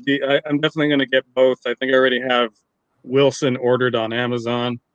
I'm waiting till after the holidays though, because next week I'm going to be out of town. Which So I want quick to tip.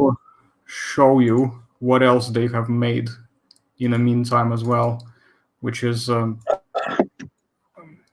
I mean, I don't know if it's got it's hard to tell, but I don't think it has as much detail. But and of course I will have to bear in mind that I haven't yet seen the proper IRL of this. This is a promo of a Lambeosaurus lambe. It's also Pnso. Okay, so this is oh yeah, it's hard to make out the sculpt because that paint job is wild. Yeah, I can't really even tell what sculpt is on that real. Whoa, dude, Josh, go to the chat quickly and read what Aram says. Dude, congratulations. I ran out of my gin tonic, but so who's the? It was Oh wow, it's his wife. Yeah, hey, congratulations, man. It's a Christmas miracle. It is. Yes. So is it a boy or a girl? I'm just curious. I think it'd be too early because if they just found out they're pregnant, I mean, I imagine they're just first trimester. So his kid will be born around maybe September, October. He says he became a dad. Wouldn't that mean that? Does that mean that he just found out, or does that mean he actually? Okay, so he says girl. So it's a girl. Okay, so they actually had a kid. Oh, congratulations! Wow, I thought they were pregnant. I didn't know that kid. So we're gonna have another night of House Rex growing up. Merry Christmas. Was she born on Christmas Day or Christmas Eve? I would believe, yeah. If he says yesterday, that means 24th. Christmas Eve. Oh, cool, man. That's cool. Yeah, awesome. Oh, that's awesome. That's exactly the news you want to hear to cap off. Yeah, definitely. Yeah. I like it when my own. We haven't started 2021 yet. I'm already jumping ahead. I want this year to end already. Yeah, I agree. I've already had enough with it, but we'll just do what we do in the meantime. Nothing stops me. Nothing stopping me anyway. So let's switch to the next piece maybe, and I will show you what else we have here. We got this one. That's a Corritosaurus. Okay, I can see a little bit of the sculpt better. Again, it's hard to gauge their Hadrosaurs in comparison with their Tyrannosaurids. I mean, at this point, I guess we can't even compare, but I'd say, like, considering it's a hand sculpt that they did on Wilson and even Q, there's nothing that I see that's too irregular for the choice of scales that they used for that particular figure. Again, what else stands out? Notice the head and the crest are just so big in proportion to the body as well. Like, it's really big for some reason. Either it's the picture or it's just really big. Yeah, no, it's definitely a big head. But I mean, a lot of Hadrosaurs had giant heads. But not Lambeosaurus. Lambeosaurus were a bit more smaller. They just had big crests, but not necessarily the heads themselves. It's the other ones, Saurolophins, they are big-headed ones, obviously, like Shantungosaurus, Edmontosaurus, those guys, Saurolophus. Those ones would have like really big, long, like duck-billed snouts, which are basically where they get their names from as well. But these ones usually tend to be a little bit, let's just say, more elegant looking in comparison. Yeah, well, I mean, I've seen a few Corinths in person. They do have some pretty gnarly heads. And I count the crest as a part of the head because, I mean, where else is the crest going to go? So, but yeah, I mean, in general, like small crested Hadrosaurs usually have big heads, and big crested Hadrosaurs have smaller heads because, I know we have, I know it's largely display. If you want to talk about display structures, Hadrosaurs are the way to go because Now we know for hadrosaurs that don't have crests, they had soft tissue displays. With that one fossil that was found of those fleshy display structures on the head. Mantosaurus regalis. Yeah, so they're definitely really into the display aspect in terms of like they're pretty much the deer of the fossil of the dinosaur families. Like they were big into display structures. They moved in herds.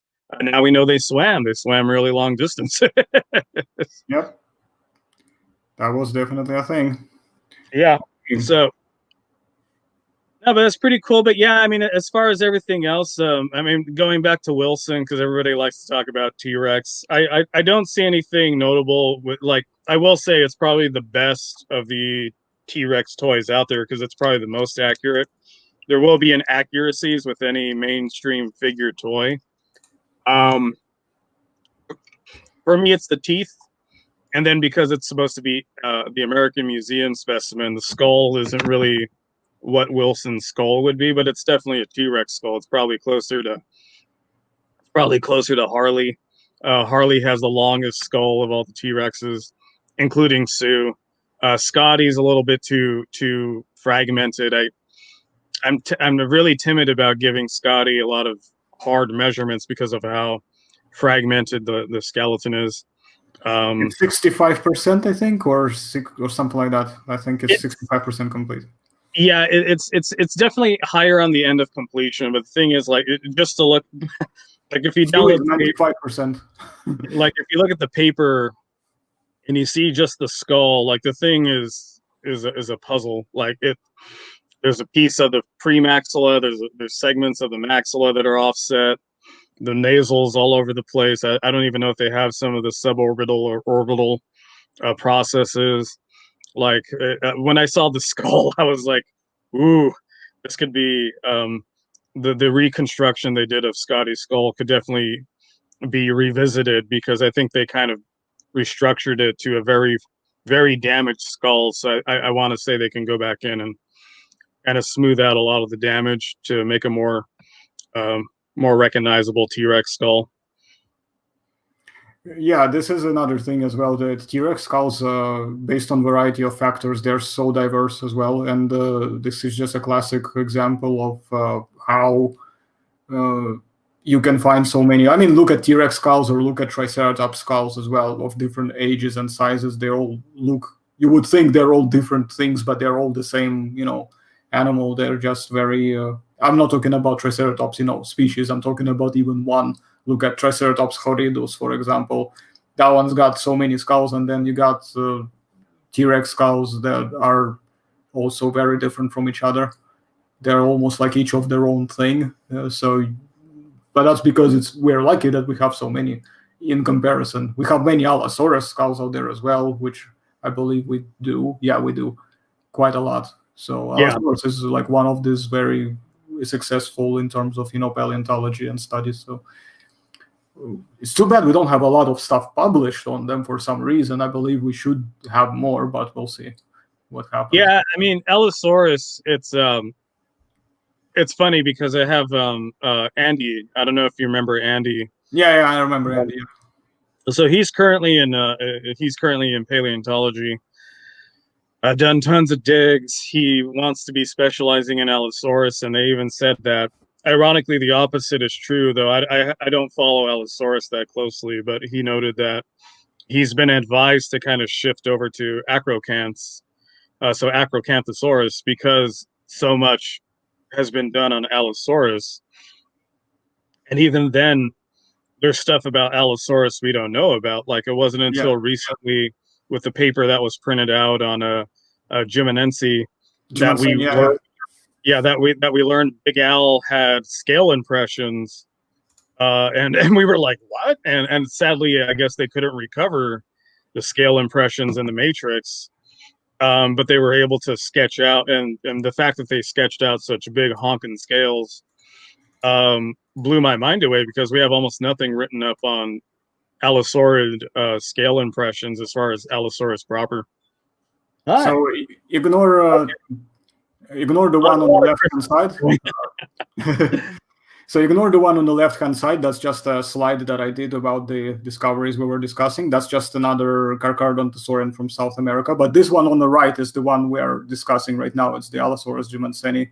And that's the artwork done for the paper release as well. Yeah, no, I mean, yeah, and you can see how fractured the like that's less than what 30% complete as far as the skeleton. Ignore the one on the left. It's not from the same thing. It's a different thing. Oh, okay. So yeah, it's a different one. It's a different one. Okay. Look on the one on the right. Yeah, no, it's a beautiful reconstruction. So I'm digging it. I like that they notice because that is a generalist thing with theropods. They see a lot of theropods with the Carnotaurus because that thing had bull horns, for crying out loud. Yeah. But a lot of the theropods that had these suborbital horn structures or these crests on their nose, they were used mostly for display. So they were definitely not super bright colored, but they were definitely meant to get the attention of other theropods. It's probably how they socialized. They might have been for mating. There's dozens of theories as to why they had crests or horns or almost helmets in some cases. But I'm definitely digging that they didn't go overboard with the display for their Allosaurus geminense. Because the theropod crests are always going to be just this thing of like contention. Like we see with Dilophosaurus. I mean, people went overboard with their Dilophosaur reconstructions. I try to do a lot of paper research before I release my Dilophosaur reconstruction. And then I passed it over to Jason, who's another paleontologist that we've had here, Reptilis. And he said that he liked how I didn't go overboard with the display structure because, again, even though the crests were for display, they can't be disadvantageous to the purpose of the predator, which is to hunt other animals. And you're not going to do that if you have neon colors coming out of you every which way. That's one of the reasons why I basically went when I did my Allosaurus color, because the thing is, when I was doing this paint job for this customer, and this is the first and only Allosaurus I have done so far when it comes to painting. Oh, no. And I basically was thinking, shall I go with something that is a bit bright? But I decided instead, you know what I'll do? I'll just go with something that, like here, that it kind of stands out, but it's not bright, like it's not, like as you say, it doesn't glow of neon left and right. Yeah. So it's and even then, I'd say you can even go a touch lighter if you wanted to do another paint, just to do a completely different paint scheme down the road. Because again, I mean, you can have bold coloration, but still make it look like a natural predator, not make it look like it came out of like James Cameron's Avatar. Yeah, pretty much, yeah. So yeah, I mean, yeah, you can do a lot of cool stuff. And then Aram actually said, "Oh, thank you, Three Horn Gaming. I like my hat as well. I wasn't planning this. It's just I literally rolled out of bed because of Christmas Eve shenanigans." Aram said, "What's interesting is the way the lower jaw teeth are illustrated by the artist. They look pretty accurate, but the extra oral tissue is there as well." So that, I guess, that was the previous reconstruction. I will bring it up. I'll bring it up again, but I don't think it was actually. I'll try to see if I can make I'll just actually dig up quickly the piece itself, so we don't have to get distracted by all the other nonsense. Give me a second. I'll find it. I know where I have it. But I will say, yeah, there's definitely a quiche, just a small feathering of oral tissue. And just to remember, for anybody that wants to jump in on the theropod lip argument, the correct term isn't lips. Actually, Ashley Morhart, who wrote the paper, actually, it wasn't a paper, it was a thesis. It was a master's thesis. Yeah, so it's not a paper. So make sure if you cite it correctly. It's not a paper. But she even noted that to say theropods have lips is incorrect, because lips are actually a mammalian term. So you use it when you talk about mammals. Mammals have lips. Hippos have lips. Moose have lips. With dinosaurs and theropods, you actually want to use the term oral tissue. So what we see with this Allosaurus is we do have a hints of oral tissue around the maxilla, definitely where on the jaw, where the teeth would actually overlap on the jaw. That's actually a nice touch, because they kind of go inside the mouth, so you definitely have some raw gum line versus scalation. Absolutely speculative, absolutely fine, because this is actually probably what's acceptable. Even Carr et al. 2017, when he wrote about the Daspletosaurus horneri, the paper actually notes that it was either very limited oral tissue or oral tissue closer to crocodilians, which are the only other surviving members of Archosauria, along with class Aves. So this is actually very plausible for a Thomas Carr paper theropod if you wanted to add oral tissue. Very limited oral tissue, like you see here on this Allosaurus, is perfectly acceptable. And I always like to point that out, because people like to say, like, you're against lips, and the first thing I'm saying is stop calling them lips, because you're not supposed to. Yeah. And then we go into finer detail. Once you stop calling them lips. Yeah. So if you learn anything, guys, just call it oral tissue. Don't call it lips, because those are mammals. Mammalian term there. I think the thing I noticed as well, though, that you're looking at the thing slightly from the angle from the top. So obviously you're gonna have like a bit of an impression that the maxilla, the one on the maxilla, looks like there is a bit of extra, but it's just covering it up because of the angle. Because you see how you can see the other crest from the top a little bit as well. It's like a perspective angle. So yeah, it's kind of like a slight top view, which is cool. I do like how they do that kind of like almost like gum tissue that's along the jaw, where it would where the jaw would nestle into at the bottom, right? Yeah. So that's a really nice touch. That means he's very aware of things like surface tissue and what surface tissue does once you start nestling it within the mouth. Even where the jugal right there overlaps with the jaw, further in the back of the skull.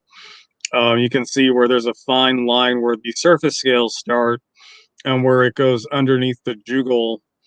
If you don't know what I'm doing, I'm pointing to it, so that's why my face is so close to the screen. Yeah. Yeah, there's a lot of nice touches that they're doing as far as playing with surface tissue, playing with scales, what's exposed, what's not exposed to the elements. This is overall a very nice piece. I really dig it. Yeah, I'm very happy, considering that also I just don't see a lot of really good pieces done for theropods. Honestly, Yeah. I noticed that theropods tend to get a really bad sort of reconstruction, if you can call it that, in some cases, because of these trendy Twitter people who just think that they know everything. And I don't mean to be mean, although I'm not sorry that I'm sorry that I'm not sorry, but that was a very long way to go around it. But you know what I mean. I just want to see more people do something like this. That's what I'm really interested in. Oh, yeah, no, definitely. Like, it's sad that we have good. I mean, you can tell this artist is paying attention to both avian and crocodilian head anatomy, not varanid anatomy, not hippo anatomy, not moose anatomy, not bear anatomy, but actual Archosaurian anatomy and how it's evolved over time. And then Aram also brought up, well said, but when monitor lizards are brought up as an argument, for example, theirs can be considered as oral tissue, correct? Yes. So according to Ashley, which I'm fine saying Ashley's definitely more of an authority as far as terminology than I am, she notes that varanids have oral tissue. If you want to simplify it, people are going to say lips because, yeah, but It basically, that's oral tissue for a covering. That's not, because ranids also don't have musculature in their oral tissue. Mammals Yep. have musculature, so I can do all this cool stuff with my lips. That's because there's muscles in there that Yep. allow me to do things like speech and enunciate. It's a very mammalian specific thing. I don't know too many other creatures that do that. Fish do something completely weirder. It's not even muscle. It's like whole bones that come out and alter their face or their fish lips, if you will. But when it comes to varanids or any reptile, I believe there's no musculature that's in their lips or their oral tissue. Even snakes don't have muscles, I believe, in their oral tissue. Their whole skeletons are like joint systems. So when a snake dislodges its jaw, they actually yawn to reconnect all the fine bones, because snakes are a whole other ball game. But it's definitely oral tissue is the correct terminology Now, you want to use.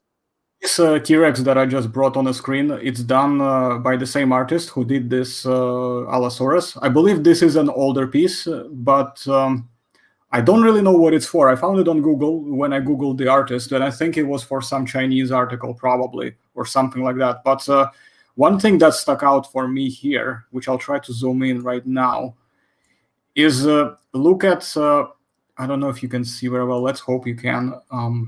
Let's have a look. Well, you sort of reasonably well. Notice that although he has a bit of an extraoral tissue, if you look at the other side of the upper jaw of the maxilla, right, there is a bit of it that kind of sort of covers the teeth. But when you look at the bottom, you notice that there is no sheath that is designated where the teeth should sink in. So they still go in the same way, where they kind of overlap, same way as he did on the Allosaurus. So he kind of did a bit of a weird sort of interesting thing here. Which, again, I personally would not do it, but I think this is still kind of reasonable. Yeah, no, this is another good piece. Again, the only thing that strikes me is it's the thing I was talking about earlier. The teeth are just too small. They're just too shrunk, yeah. Like you could tell there's definitely tooth shrinkage to kind of comp it, like, because that's not a lot of oral tissue. That's probably even reasonable for Carr et al. And the bottom jaw, again, he does that exposed and unexposed tissue for the jaw. But yeah, the teeth are just way too small. I mean, we've all talked to Peter Larson. I even asked him about Stan personally in email communication. I'm like, what's going on with Stan's teeth? And he even said, like, yeah, no, they're just like that. Like, Stan was a very hyperextended tooth animal. Same thing with Sue's. Sue's teeth are actually even longer than Stan's in some of the front maxillary teeth, because he had pictures of how she was in situ, and he has pictures of when they were sculpting around those teeth that they were nestled well into the maxillary. There was no tooth slippage. Yep. So again, it's this is a great piece. The only thing is, stop shrinking. Tyrannosaurus had the largest teeth of any theropod. Like, yep. Show it. Yeah. Like this is. Why are you shy to show it? Yeah, like that's a fact. That's what makes Tyrannosaurus so distinguishable from other theropods, is the fact they have giant banana teeth. Show that, please, because right now we're looking at teeth that are probably around the same size as Allosaurus or some other theropod that's not a T-Rex. So yeah, just make sure you don't shrink your teeth. That's the only thing I can say. But beyond that, that's a pretty good head reconstruction. You know what else? I do like the body as well. Like, honestly, I think the body proportions, at least from this angle, looks like it's very nice balance between it being kind of, robust and thick, but at the same time, everything, look how it's all, modeled and sculpted, you know what I mean? Like, it's very, it's not just a mass of fat and like a hippo or whatever, which we know T-Rex is not. T-Rex is not a fucking hippo. So stop drawing T-Rexes like fucking hippos. I'm sorry, my language is Christmas, but I'm just like, this is pissing me off. But okay, now that I got this out of my stomach, then we can continue like normal. And yes, Necro example of what I'd like to see. Yeah, Necromon's the monkey killer. fun name, mentioned that it is very thick with two C's. No, it is very thick, but it's still more in shape than some of the other Rex art that I've seen. Even the Blue Rhino Rex, which I'm a huge fan of Blue Rhino, but yeah, they definitely went on the chonkier side with reconstructing Sue. I personally was not very happy with it. I think, and not for the same maybe reasons you might think, not because only that I didn't like some of the specific details that they've done. I also think that they, like I've seen their other work, and I just had very high, crazy expectations. And when I saw what I saw, I was just like, is that all? kind of. Yeah. No, I mean, we saw early previews of the direction they were going. Thankfully, they did not go in that direction because it looked wildly different than what we got, and it was very not in lieu with the science. Oh, do I have? Who's that? Mel's name. Oh, Merry Christmas! I'll be with you real fast. Christmas Shenanigans, guys. So yeah, I'll definitely be after this rant. I'll probably take off. No But worries. I'll share another piece quickly. It's from the same artist, but also for a paper which I believe described this interesting basal Tyrannosauroid, which is a free-roaming taxa, I believe. It's called Suskityrannus. So, and that's a very interesting piece that he did as well. Yeah, I feel like, I mean, until we find earlier Tyrannosauroids, as far as how the surface, how their surface integument was interpreted, and if they were all like Eutyrannus and then they just secondarily lost their integument and grew back scales, or if they were more predominantly scaled and feathered integument was kind of a secondary trait, or even if the free-roaming taxa even belong in Tyrannosauroidea, which has been a theory floated out there. And again, it's only going to be answered if we find more basal Tyrannosauroids to kind of cross-compare animals like Eutyrannus and all the pre-Ceratosaurids. So it's definitely interesting to see how pre-Ceratosauridae will stay or maybe get out of the larger Tyrannosauroid family tree. This is definitely an interesting animal, though. I mean, again, I don't know enough about, nobody really knows enough about early Tyrannosauroids or their skin integument to kind of say one way or another how their skin developed, if it was a secondary trait or a primary trait. So it's definitely interesting to see. This is definitely like, this is something I can't even comment on because again, nobody knows. It's a flip of a coin. It can go both ways. You know what I would say? I would say this. Let's assume for a second that everything that he's depicting here is true for a moment. If that is the assumption, then I am perfectly happy with how it turned out. I will say that much. I mean, I will say that it's nice to see. I mean, this is what you would see with more. I'll call them proto-feathers. I'm dumbing down the term because a lot of studies still need to be done on early theropod filamentation. But let's just call them proto-feathers, just to kind of simplify it. Yep. So we got another. Oh yeah, sorry. Go ahead. Finish this one off because we got another one that has a request to look at the artwork. Okay, cool. Look back at him, says Ultra Necromos. I will look back at him. But I will say that what we see here is kind of like a very fine, almost mammalian coat of proto-feathers.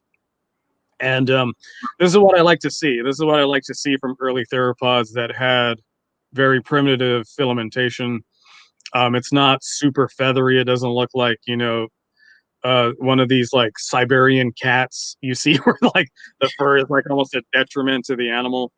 And then we're learning that habitat doesn't really even have anything to do with if an animal is more prone or less prone to have filaments or not, because the environment where Eutyrannus is in was actually more like China has like these rainforests that are around, and the environment of Eutyrannus is more in line with those evergreen rainforests. It wasn't a very chilly place. And then we have animals that were found in prehistoric Antarctica, and Antarctica actually had very temperate climate Same with Alaska and Prince Creek as well. It's the video that we done on a while with Jason, and he debunked that myth. Yeah, like we run into the same issue at the tar pits because we have lions and giant elephants around in terms of mammoths at the time. People like to paint the tar pits like it's the African savannah, and it's not. Like we tell people, like, no, the tar pits are like more like Santa Barbara. They're not like the savannah.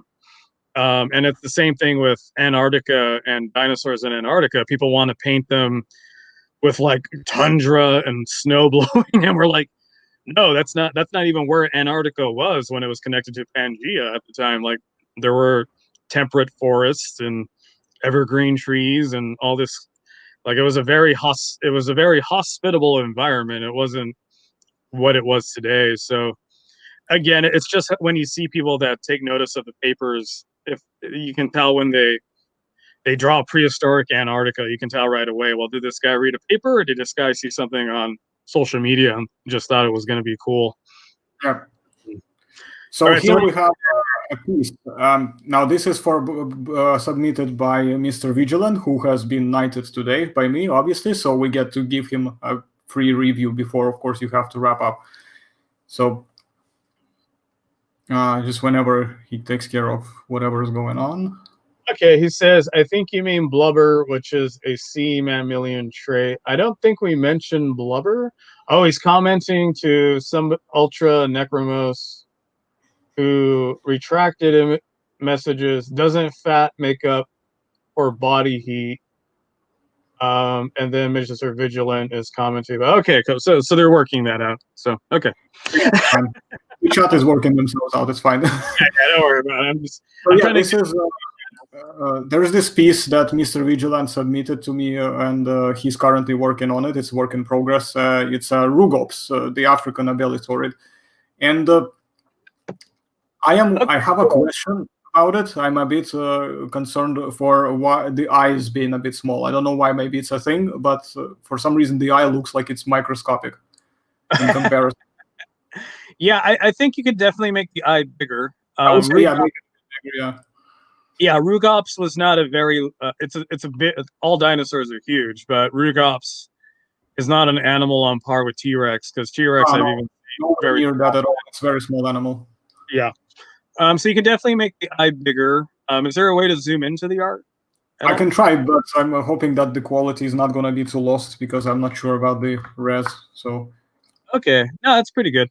Yeah, so what I do like is you have these hammocky textures around the orbital process, the preorbital, the nares, right there where the crest is on the nose, which is all stuff that we do get with albiasaurids. In fact, that's part of the big update that we're doing for the Carnotaurus or the albiasaurid chart.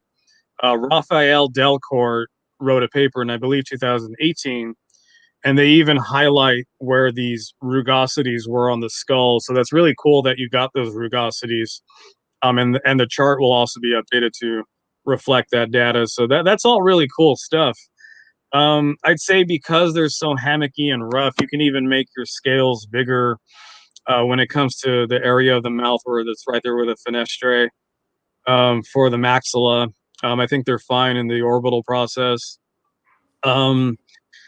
As far as the oral tissues, you could probably make those rougher, funny enough. So you can make it rougher by making more hammocky textures around the maxillae, or you can do just bigger scale structures. Also, kind of like they get this kind of armor dermis, which is a term that's in the paper with Raphael Delcourt. They say armor-like dermis around the head and the muzzle. So it's definitely cool. I'm digging a lot of it here. The only thing I'd say is in the jaw, in the back of the skull, because Thomas Carr corrected me, so I like to just kind of share the same info. There's the abductor muscle that goes from the back of the jaw, that hinge right there, that goes all the way up. I'm gonna try to. So that goes all the way up to the skull right here. So this whole muscle right here. So from the bottom of the jaw up to the top of the skull. that should be very rounded. There's a whole muscle that's there that's responsible for just opening the jaw. So you want to definitely highlight that muscle right there, where it would even encompass the ear. Ear placement on theropods is kind of back and forth. So that's the only thing I'd note is the abductor muscle that goes right from the back of the jaw up into the cranium. So it would roughly go right where your ear placement is, right behind the orbital rugosities that you have. That's probably the only thing I'd really note. Beyond that, it's a pretty good piece. I'm digging it. Yeah, I would say the same. Just needs to be a bit touched up, and it's a work in progress. So Yeah, I'm trying to see if I have any T-Rex skulls just lying around. T-Rex I do not. around. Everything's in storage for me. Oh, okay. Well, I can do this real fast. So I can. Give me a second, guys. Let me see. Yeah, no worries.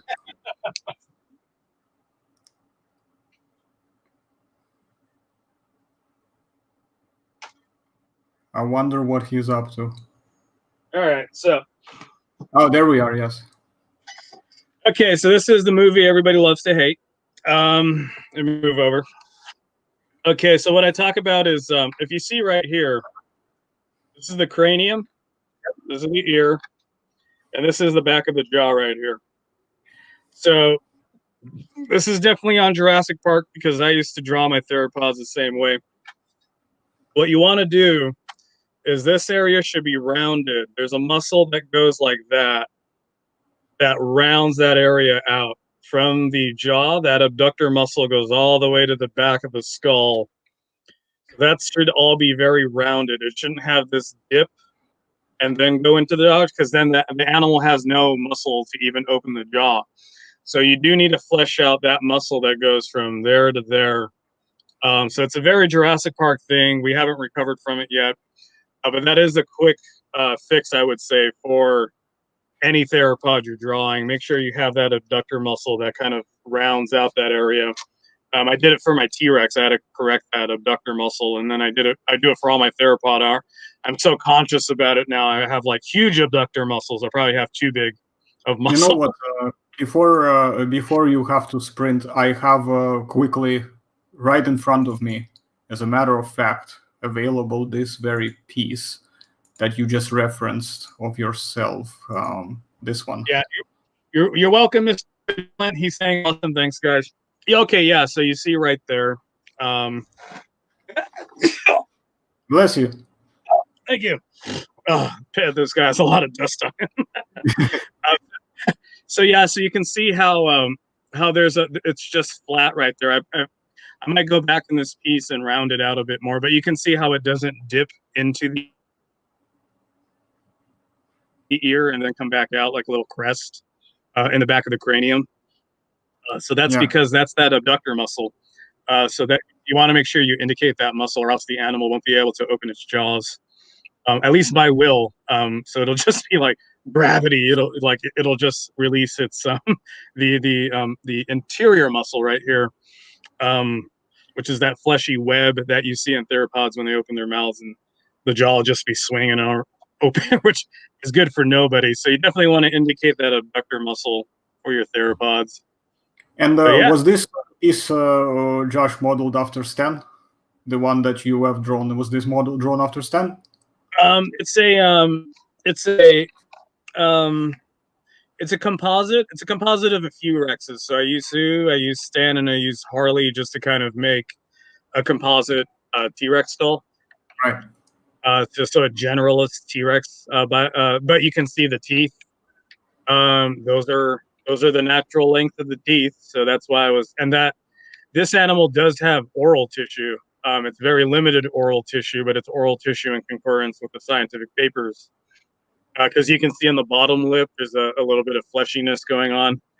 And on the top of the maxilla, you can see there's a subtle oral tissue that's covering up just I want to say less than like 10% of what's sticking out of the skull as far as the tooth.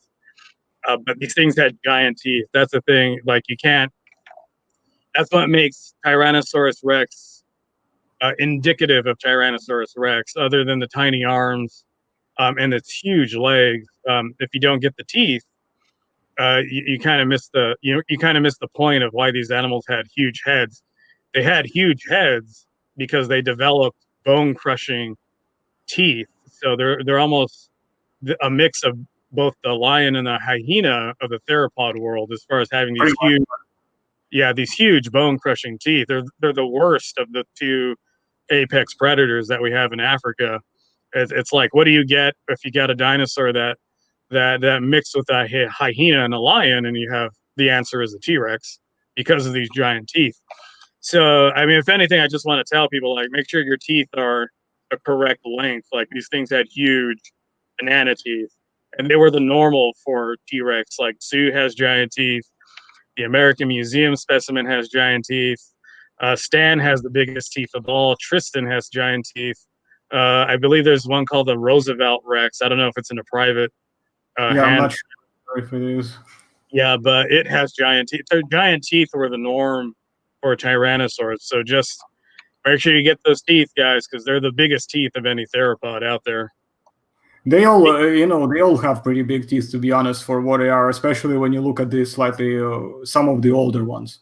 You have even the Museum of the Rockies skull has pretty big teeth as well. They have a skull there that is just huge, which I'll quickly share it. It's actually readily available for me as well. I'm pretty sure I saved it. The tricks, by the way, the tricks, the one that is in Netherlands, that's the specimen that I have gone to see when I was in Scotland, in Glasgow. And I took some pictures and video of close-ups. In fact, let me actually bring this up. It's not my picture, but it's very much similar to what I have taken. And then really fast, Diego Lopez, the Paleo Geek, says, rad-looking Rex. Speaking about T-Rex, are you doing another Tyrannosaur drawing? I say this because I saw a work in progress about Sue. I am doing a work in progress of Sue. She's on hold because it's the holidays and there's quarantine. I actually got tested for COVID recently. I tested negative. So congrats to me. But yeah, it's tough kind of sitting down, and I still work full time. Somebody mentioned if they saw a bed in the background, it did, because I'm not in my apartment. I'm quarantining in place with my family. So we just set up a bed in the garage until quarantine lifts. And in California, we've been in quarantine since March. So I haven't even slept in my apartment in 10 months, sadly, because I'm looking after my family because of COVID-19. And I just want to wish everybody luck as far as being out there and dealing with COVID. You guys stay safe, wear your masks, get tested as much as you can. If you can, we have issues about getting tested here in the States. But this is a nice skull. Let's bring it back to Dino. And this probably be the last thing I touch base on before I take off. Yeah, no worries. So which skull is this? That's Trix. That's the specimen that is in Museum Collection of Netherlands, Museum of Natural History. Yeah, so it's really interesting with Trix. So usually the way Tyrannosaurs skew with their teeth, the front teeth that are just before the premaxilla are the longest teeth normally. With Trix, it's interesting because the rear teeth of the maxillary seem to be the longest teeth, which is very interesting. I see that's something you see more in like Gorgosaurus. Gorgosaurus has very long maxillary teeth in the back of its skull, and the front teeth aren't as long. So it's interesting to see that kind of shift with a T-Rex, because you have these, like, you can even see how the maxilla kind of warped where it has more of a hook, where it starts fusing into the jugal, it has this weird dip, and it just kind of hooks with these very long maxillary teeth in the back. That's a really interesting feature. That's really cool. Like, that's really cool to see it on a new Rex specimen. Yeah, it's apparently quite an old specimen. If true, because there's no official description that's been published on the specimen, unfortunately, but if the museum got it correct, then this Trix specimen, he or she, we don't know what it is, but this specimen would be 32 years old. If correct. If they are correct, that would T-Rex, be quite an old. Yeah, for any predator, 30 years old is pretty good. House cats, they only live for 15 years on average.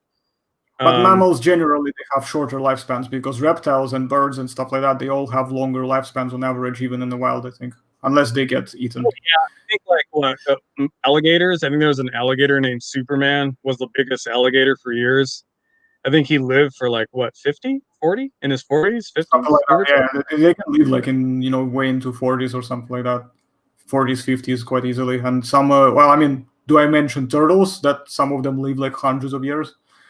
Oh yeah, no, Archosaurs in general, because you hear stories about parrots that are outlive their owners, they're 100 over 100 years old.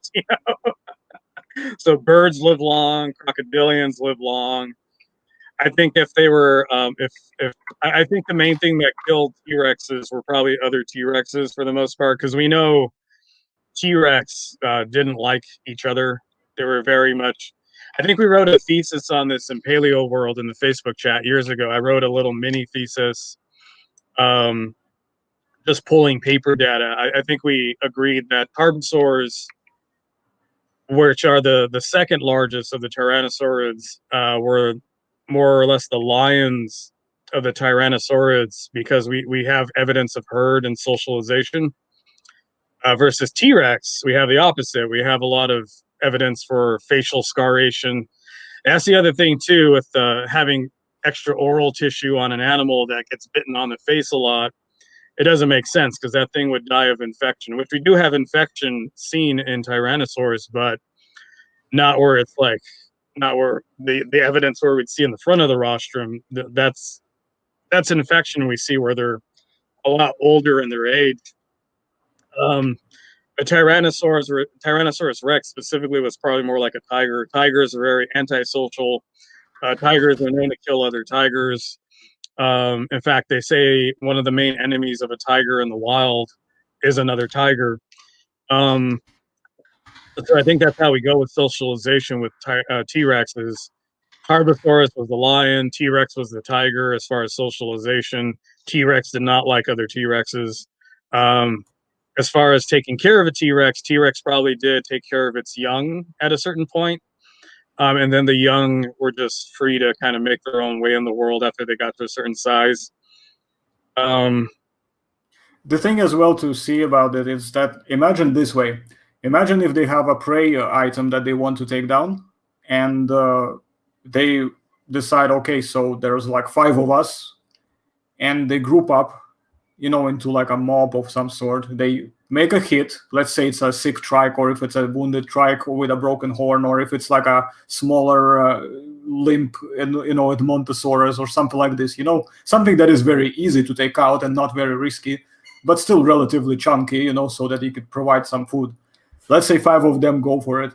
But as soon as that one dinosaur, that one prey item gone down, the biggest of them is going to start snapping at everybody else to make sure that he or she or whoever it happens to be the biggest at the time gets the first bite.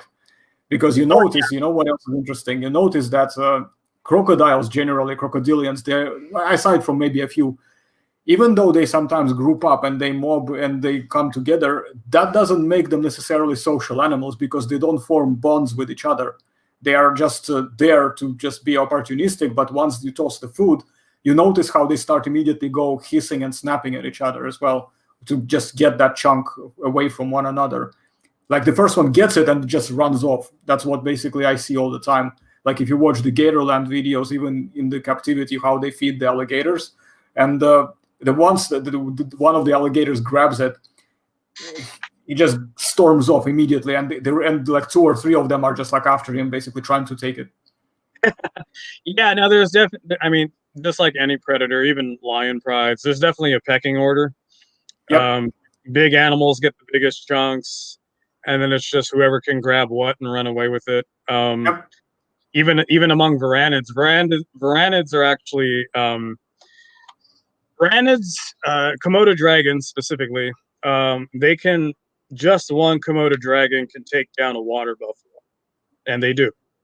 Yeah. But once the water buffalo is dead, every Komodo dragon within like a 50-yard radius just swarms on it, and they're just picking off pieces of it and running off. And I think it was a similar issue with T-Rex. Like if it took down a Hadrosaur, if it took down a Ceratopsian, I feel like every T-Rex within a vicinity would smell it, come in, see what's going on, and then they would just swarm the carcass. And they would just bite off chunks of it and just run away, because just like a feeding frenzy with sharks, there's a danger where a T-Rex might kill another T-Rex over a kill. So, and we know T-Rexes did kill each other in terms of like Y-Rex. I mean, the thing got its tail bitten off, for crying out loud. So yeah, there's definitely a pecking order that happened with T-Rex. Really fast, Aram noted that Steve Irwin, rest in peace, crocodile hunter, had a croc and it's still alive and said to be over 70 years old. So I mean, that's the oldest I know of a croc that's still around that long. Wow, that's pretty gnarly. Oh, and then he said, Ultra Necromos said, one question that I have, are there any Tyrannosauroid found in Africa or South America? I don't think we have an instance of a Tyrannosauroid in South America. There was, I think, one, or either it was a basal Tyrannosauroid, or they later reclassified it as just some Coelurosaur, but not a Tyrannosauroid, and I cannot remember which one it was. Okay, Because so probably, so I'm not sure. I would probably say if there was one. Yeah, it's probably super fragmentary, because that's the issue, is you get a fragment of the theropod and people just want to jump onto classifying it as something it's not, because it's so fragmentary. Yeah, South America is not particularly nearly as rich as the Eurasian and North American library of dinosaur fossils, unfortunately. So it's very hard to say. Africa definitely doesn't have any, not that I know of. Yeah, and then Aram noted that, by the way, I wanted to ask about Komodos. Do they possess 52 different types of bacteria, or is it just venom? The easiest way to say that is both. So, because Komodo dragons eat carrion, which is dead animals, they do house bacteria in their teeth. However, there was a study because people noted that when a Komodo dragon bites a prey item, it continues to bleed. And it was a consistent thing that they attributed it to the bacteria, but then they noted like, no, it's anticoagulants that are acting too fast, even for bacteria that you would get from eating carrion. So they did a study, and it finds out that Komodo dragons do have an agent in their gums that actually acts as an anticoagulant. So once it bites you, it's meant to keep the blood from hemorrhaging and keep from blood loss, which is one of their hunting tactics. They'll bite a buffalo, really gnarly gash, and then they'll back off, and then they'll just stalk it as the animal dies from blood loss. And so when the study finally concluded, they said, okay, this is something that's active in the animal's gums. So technically, varanids are being classified with having a type of venom. It's not the kind of venom that you see with rattlesnakes or vipers or even Gila monsters. But I do believe it's been classified as the anticoagulant agent in their gums. Last I heard was credited with being venom. So technically, yeah, varanids, specifically Komodo dragons, do have venom, but it's not like the type of venom you're thinking. It's more like an anticoagulant. Yeah, it just means that they're gonna bleed out a bit faster, and that basically contributes to their successful hunt quite a bit as well, because it gets weaker and etc. So yeah, that could kind of make them OP against the prey they're fighting. Yeah. But if there was like a saltwater crocodile nearby, then they would scram, because varanids just never take on big crocodiles. They just run away. Oh, and not even sharks take on big crocs. No, not even sharks don't. Yeah, they because they're just not strong enough to bite through the armor as well. Yeah, I forget where it is. It maybe might be in Australia, probably. And even North America, because we get bull sharks in North America on the East Coast. Oh yeah, bull sharks. That's right. Yeah. We have American crocodiles, and I watch a lot of Shark Week. It's not what it used to be, but I still watch it as a guilty pleasure. They did a special of crocs versus sharks, and they studied that there's a bull shark, a big bull shark that was swimming up a river, because bull sharks are both freshwater and saltwater adaptable. And it had a face-off with a crocodile. And they didn't even come next to each other. Like the bull shark just stopped, sensed the crocodile, didn't even see it, sensed it, and just did a complete U-turn and just swam back away. Yep. Because crocodiles do eat sharks, like they do eat. And just recognize instinctively that that's that thing there. That's the predator that is gonna try to eat me. So I'm gonna fuck off basically. Yeah, pretty much. So, but I think that's a good way to end this. I'm going to take off talking about the Yeah, no worries. I'm going to continue for a little bit, maybe make it to 3 hours, and I'll probably call it at 3 hours, and then we're just going to wrap it up unless something unexpected happens. Because, I don't see anybody who's going to be able to play the Snowballs game that I was hoping to do. So I think we're just going to end up talking, and then we'll just do whatever else and finish it. So anyway. Yeah, this was fun. We talked about swords and dinosaurs on Christmas, so there's no better way to spend Christmas. Pretty much. I'm happy. I'm happy with that. Yeah. Merry Christmas, everybody in the chat. I'm happy I was able to answer some questions. Real fast answer. What's my favorite amphibian in prehistory? Coolosuchus. Is it cool? Coolosuchus. Yep. Super played. All right, guys, I'm going to take off. Merry Christmas. Have a safe holiday. Stay safe. We still have a pandemic. And I'll see you on the next one. Arson, let me know when we want to chat. I do want to talk about lions and saber cats next, if we can set that up. You want to get Harry in as well together? Yeah, I like that. If you guys haven't checked out the interview with Harry, I did like that interview. Harry was a cool guy to talk to. So, and we have a lot of. I'll ask because you guys are on the opposite ends, because you're in Cali, so you're behind me like about 8 hours, and he's like ahead of me in Sydney by 11 hours. So that's gonna be very tricky to organize, but we can make it. Yeah, I mean, thankfully we're all at home, so yeah, that's fine. Yeah.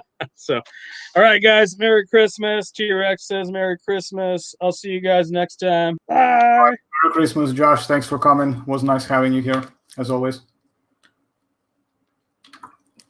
All right, so that was nice. I was hoping that we could get somebody on as well. So, just quick one here. Anybody is up for playing any games, or shall we just stick with the chat and finish until 3 hours timer hits, which is going to be another 20 minutes, and then we'll just call it a night? What do you guys think? What does the chat think? Shall we play games, or shall we just chill? No.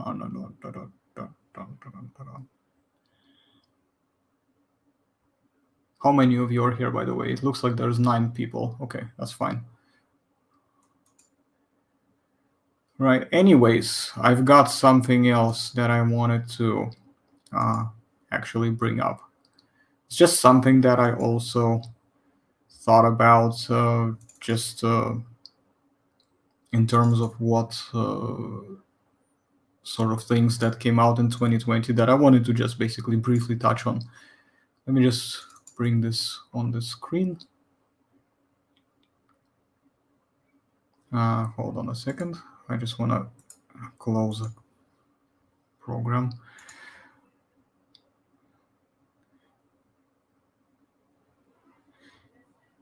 Yeah, okay, cool. Yeah, let's just chat. That's fine. Let's just chat for now. We can always do a gaming streaming some other time, so that's okay.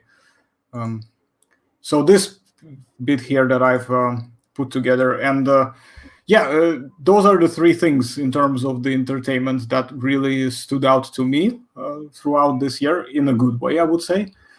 So we'll start from Sonic the Hedgehog, the one that came out just prior to Valentine's Day. I actually went to see it with my brother. It was a fun movie. Was funny, really. It was it wasn't trying to be serious, but I thought it was really cool. I like the characters design and all that stuff. So I don't know, let me know what you think about that as well. I really enjoyed it. And then, of course, in terms of games, I personally haven't played it. I've only seen the gameplay, and because he hasn't come out for PC. It's Ghost of Tsushima. I really love this game in terms of how it looks. I really want to play it, but I cannot play it on PC. So I really wanted to ask if you guys have played it and let me know what you think. And I don't care what the Game Awards say. Ghost of Tsushima is the best game of the year, hands down, full stop. And what else do I say? Oh yeah, I don't give a fuck. It's the best game of the year ever. Whatever, you know what I mean. Okay, so yeah, the change of design was a very nice move by the creators. It's actually been quite a big thing in the Fandom Menace community as well. They've noticed it a lot. Everybody who was basically, speaking up on the bigger channels out there, shout out to all of them as well. And I believe it was Geeks and Gamers mainly, but there were other people too. I think Yellow Flash mentioned it a while back. A few other people, I'm sure. I can't remember everyone, but I'm pretty sure they definitely said it. That yes, the director or whoever was in charge of the designs, he listened to fans and basically just demonstrated how to be in touch with your audience. And, well, what do you know? He made the right move. Surprise, surprise. Apparently, that's what happens when you actually listen to what your audience wants. So, good on him for doing that. And of course, the mainstream journalist, immediately started trying to come up with ideas why it was a bad movie. They just immediately, as soon as people like something, notice how as soon as people really like something, in the mainstream always tries to ruin it, tries to come up with excuses to make it look like it's a bad thing. They always do it, and that's why I say no, never listen to anything they say. They're liars. All of them are liars. They don't care about this. They just want to make you think what they want you to think. So,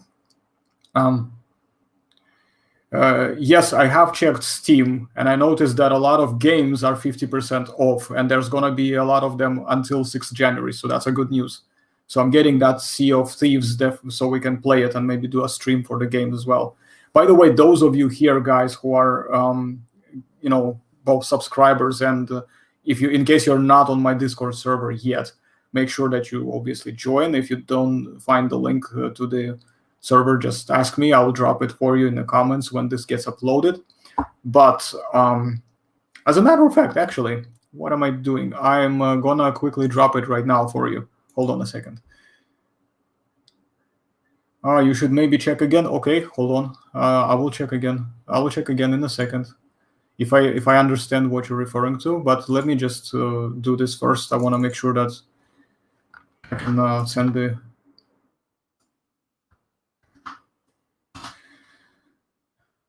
Okay, so if you want to click on this link, if you can, or if not, just I don't know what else you can do, copy and paste, but it should be possible. And okay, so I'm gonna exit Discord now. So you said okay? Let's go to Steam. That's fine. Let's go to Steam. Let's have a look. What is it? Okay, come on, Steam, hurry up.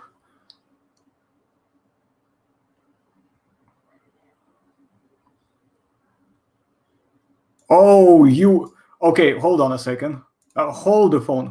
Let's share this. Let's share this because this. Okay, guys, like this is, dude. I don't know what to say. You know what I'm gonna do? I'm gonna make you. You're already a knight on my server, so I'm gonna make you a moderator now as well. I forgot to do this earlier. I don't know why I didn't do it yet, but now that you've done this, you reminded me. Okay, so let me quickly do this. Okay, hold on a second. Let me find you. Okay, where are you? Right, there you are. Okay, there we go. From now on, you're a proper Knight of House Rex on all levels. So, of course I accept. Or shall I decline? Nah, I'm joking. Add to the library. Okay, so that's one bit sorted. Awesome sauce. Awesome fucking. Thank you. I do not deserve the honor. But this is only more reason to play it. Guys, everybody just gets this game because it's cross-platform play as well.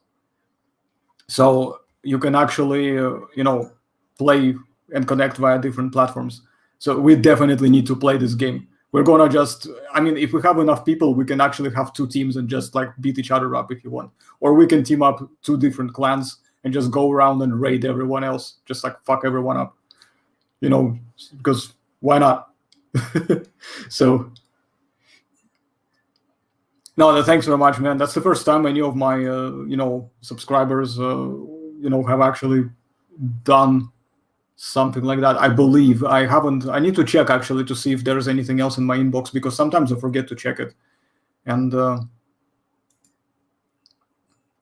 let me just see if does it want me to do anything else, or it doesn't. No, okay. We're just gonna wait. Yeah, it's just loading up, just doing its stuff. So let's just minimize it for now. But yeah, I want to bring back that other thingamajiggy right here. So, of course, Mandalorian. So I hope everybody has already, Three-Horn Gaming, no problem, man. Anytime, you know where to find me. You know where to find me if you need to talk about something. That's okay.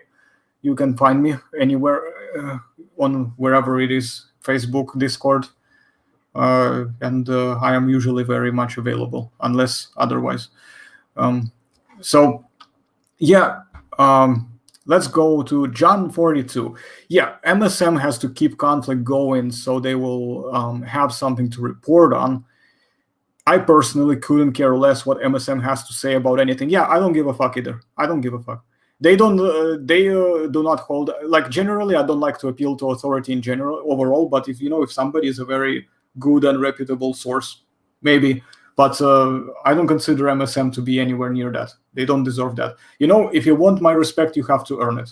I'm not going to just give it to you, because respect is a very expensive and hard currency to come by. I'm not just going to throw it out on some pieces of shit who sure as hell do not care about, people like us. They think we are stupid idiots. They think we're peasants. Well, we know what peasants can do. So grab the pitchforks.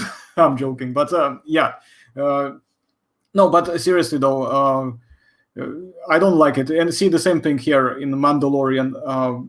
Obviously, spoilers incoming, because I have already done a review anyway, so you would know by now what happens at the end of season 2. Luke Skywalker appears, and Luke Skywalker is actually portrayed like a proper character that he should be, because Luke Skywalker is one of the main essential and iconic parts of Star Wars, which Kathleen Kennedy, Rian Johnson, ruined Roundhead Johnson, and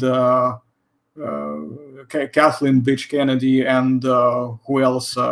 Jar Jar Abrams. Those motherfuckers don't get it. They don't understand what Star Wars is, and they don't understand why people like it. And Luke Skywalker is one of the iconic characters. If you're going to treat him badly, you destroy almost half of the original trilogy with it, and then you also undermine everything else that gets tied together with it. So, of course, they either don't understand it, or they understand it and did it on purpose, which is even worse, and nobody's ever going to forgive them that. Now, all that in mind, pardon my rambling, but all that in mind, Dave Filoni and Jon Favreau managed to pull this off, in my opinion, relatively well. I still think it could be better, but I'm just happy that they are trying. I'm happy that there's somebody who's actually trying, who actually respects and who actually understands people and understands what this product is. I know not everybody here is probably a Star Wars fan, because mainly I am a dinosaur geek here. But I do like Star Wars. I do like to talk about it. It has some interesting things. And I kind of really think that it's a good idea to just expand the overall range of subjects in terms of these things. Of course, I'm never going to be going into politics and things like that. Politics and all the other hot button topics are off the table completely. I have a strict policy against that. Other than that, basically, yes, Star Wars Mandalorian did pretty well overall. I was very happy that it got the second season. And it's something that just, allows you to enjoy a little bit, like it's a bit comforting in comparison to what they've done before. And we may yet see something else happen. But Of course, I will only, you know what, I said it in my Mandalorian review. Excuse me, and I said it, I will say it here again. I will be truly happy for Star Wars if Disney just gives up the ownership of Lucasfilm. This is probably never going to happen, but this is what's going to truly make me happy. Anything less than that for me is going to be okay, but, there's going to be a but. Last week to catch up, and I thoroughly love it. I just wish the sequels were made with the same love and care for. Yeah, I agree with you on the sequels part, and this is one of the reasons why my tongue hurts when I try to even call them sequels, because I just don't even want to think about that. This is truly what presumably is supposed to be canon according to Disney. Like, that's what we're supposed to be seeing after all of the other stuff, So that's why I just say, you know what, fuck this nonsense. Star Wars saga ended at the episode 6, Return of the Jedi, and that was it. That was the end of Star Wars. After that, if you talk about Mandalorian, yes, it's like a spin-off, it's like an anthology, Legends, whatever, but I'm okay with that. But sequel, quote-unquote sequel, no. Miss me with that nonsense. So, yeah, but overall, I'm happy that this got out. I was really pleased. And I hope that they're going to port Ghosts of Tsushima into the Steam, because I really, and I mean really, like the looks of this game and the story and everything that's in it. And I'm one of those guys, and I'm just going to say it, Ghosts of Tsushima needs to be an anime series. It just needs to be anime. It just needs to be an anime series. If so, I'm going to watch the fuck out of this shit. At the moment, by the way, aside from Mandalorian, I pretty much don't watch anything live action anymore. I just watch anime only, because I just cannot stand most of the live action stuff anymore. It just looks too, I don't know, like it looks too cheesy and corny for me now after anime. Like I cannot really look at it the same way anymore.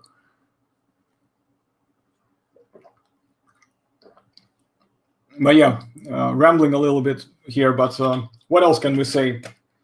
Maybe some stories, actually, Does everybody know where the famous Rohirrim charge inspiration comes from? When they charged at the Uruk-hai siege in the Helm's Deep, and also when they charged at the Battle of Pelennor Fields. So there is a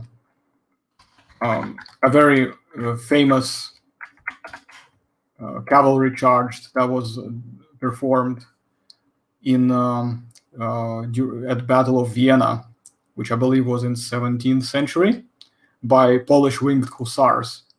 So that's one of the inspirations for that. It's just one of those things that I thought was really cool. And now let me see if I can find a good artwork of it. There's many actually in Google. So let me actually share the tab, and maybe we can just choose which one we like. Hold on a second. Where is it? There we are. So if we look at this one, you can see the Ottoman soldiers are on the right-hand side, and you can also see the Polish. I mean, it's Christmas, so we might as well share some of these interesting things that happened, And this is, but this is where the inspiration, I think, comes from. Mainly, it's a very famous scene as a whole. This is a bit too small to see, but maybe we can look at this one. Yeah, there we go. That's a nice one too.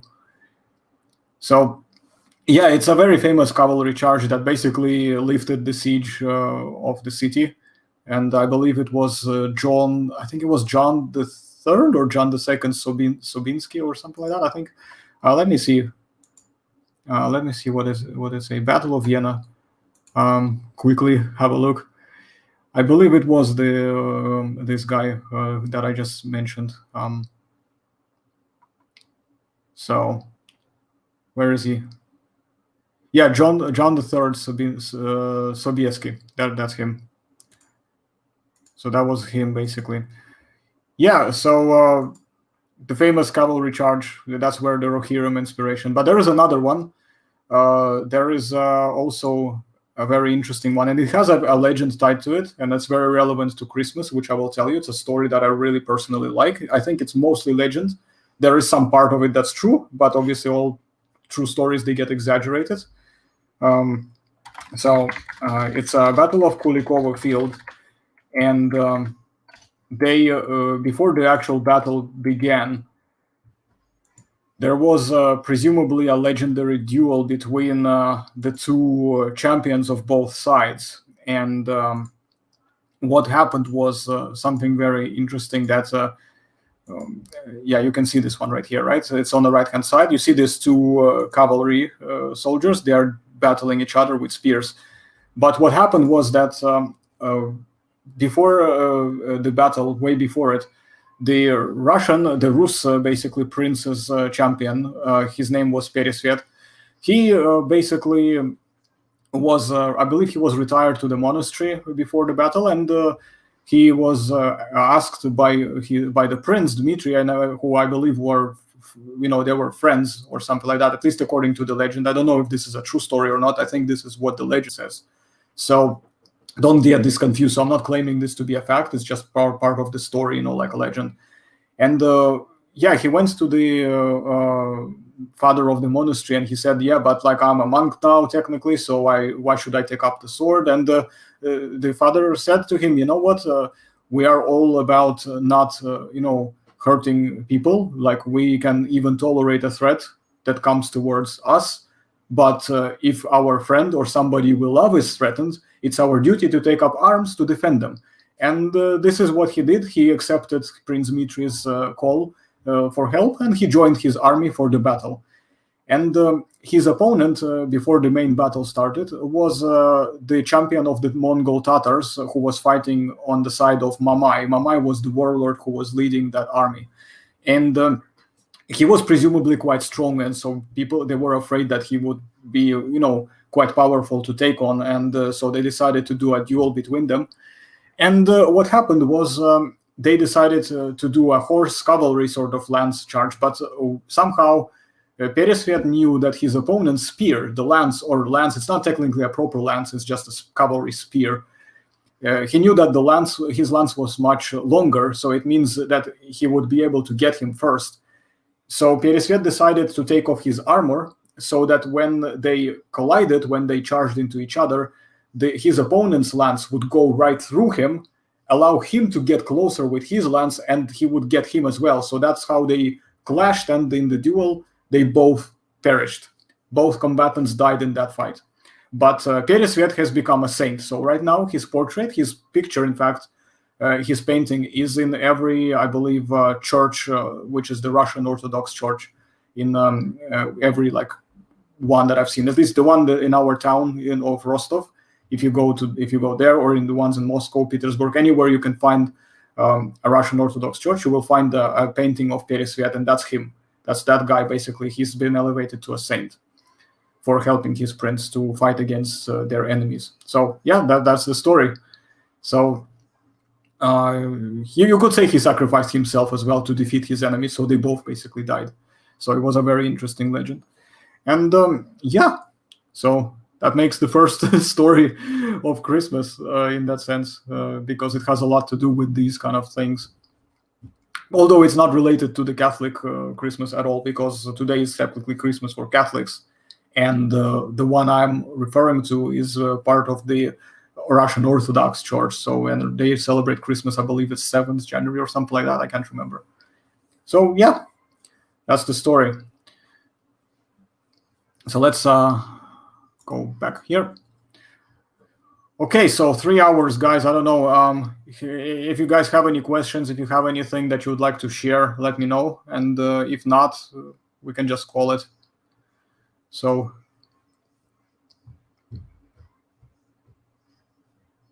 I'm just gonna wait for the chat to catch up, because I see that we've got a count of 5 right now. So some people have already tuned out, so that's okay, no problem.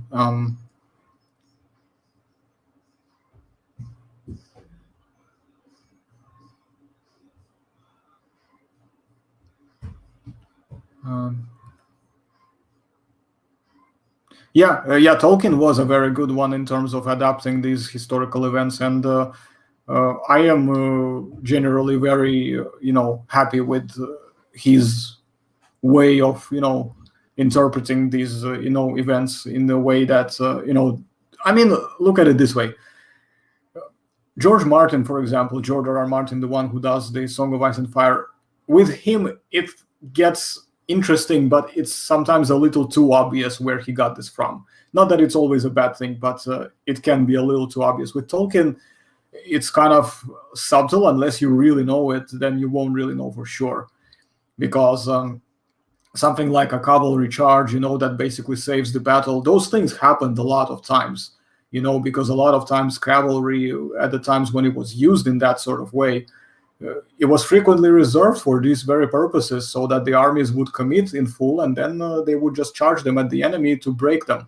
That's pretty much what the cavalry was mainly used for, and they were done so many times successfully. Sometimes they fail, but most times it happens very successfully. And Tolkien was very smart about that, so it doesn't make it very obvious on his part, in my personal opinion. So I really like Tolkien's stuff. I wish that they could have finished more, stories of the Silmarillion, because that thing, although it's got a lot of cool legends, but it's still a little bit, it feels like it's a bit of a mess, if you know what I mean. Like, it's got a lot of stuff that, I feel like there was just so much more they could have added to expand it, but, well, it is what it is.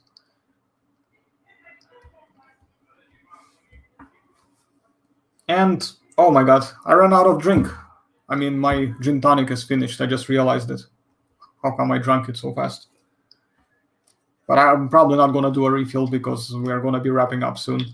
And I got a question for you guys. So shall we do something similar New Year's as well? But let's say not, not on the New Year's Day itself, like, not on New Year's Eve, but like, let's say after that, like next day, like 1st January or something like that, and just talk about whatever you want. Or maybe even better yet, we could stream some games like that Sea of Thieves, since I got it as a present now, so I can technically, play it with you, whoever else is gonna get a hold of it. Right.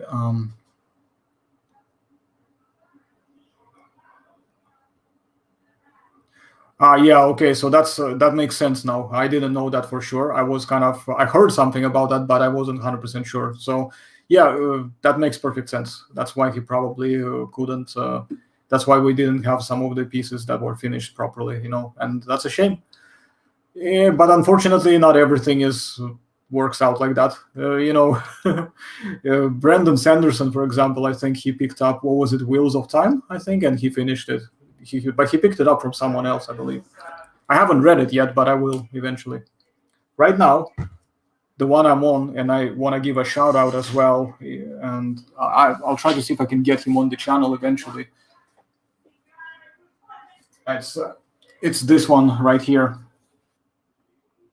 It's Shadiversity. He's published his first book, and I'm kind of still reading it. I'm a slow reader, but it's been good so far. And I definitely want to invite him maybe to the channel to chat about these things. Yes, John, the other John, obviously, Tyrant's Domain. I agree that sometimes things may be better left alone. And Star Wars, in fact, is a perfect example of that. That's just some things you think, what, it would be nice if they picked up and finished it. And then you think, what, maybe this is best to be left alone. And Star Wars is a classic example why it's best to sometimes leave things alone.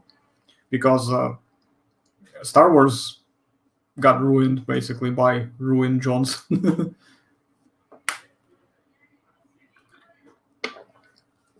Oh, there is this upcoming thing on Amazon, I think, that they are planning to like make it proper adult as well. I don't understand why. Why do you want to put like erotic scenes in it? Why is it necessary? I'm not against it, don't get me wrong. As you can see here, I have nothing against erotic themes. Like, look at this fucking shit. Like fucking tits and asses all over this t-shirt. But that's one thing.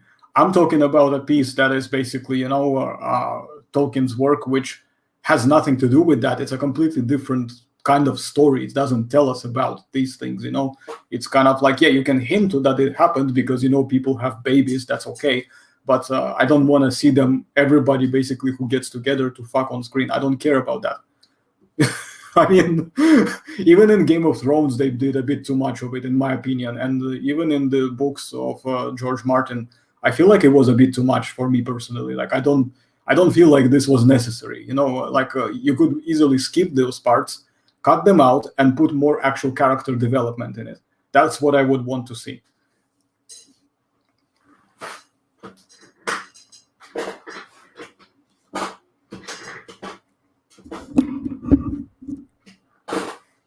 So yeah, I mean, why do they do this? And also, I've heard that they're gonna be doing like diversity casting as well. Yeah, I don't have a. I mean, it depends how you look at it, but I don't have a problem with the fact that there are scenes. Sometimes you can write a good scene, but come on, you know what I mean? Like, why would you want to put them in at every corner? Like, I'm saying like too many times. It's a bad word. I need to, I need to get used to getting rid of these parasitic words. Like those things, they're bad. But anyway, yeah. Do you think that dinosaurs could have good horror films? There is potential about that. And yeah, you could. I mean, you could actually have made a Jurassic Park film if you were to adapt it properly from the book material, almost, letter to letter. That could be a horror film in its own way. Or a thriller, maybe. Something that is quite intimidating and scary. I mean, more so than the original.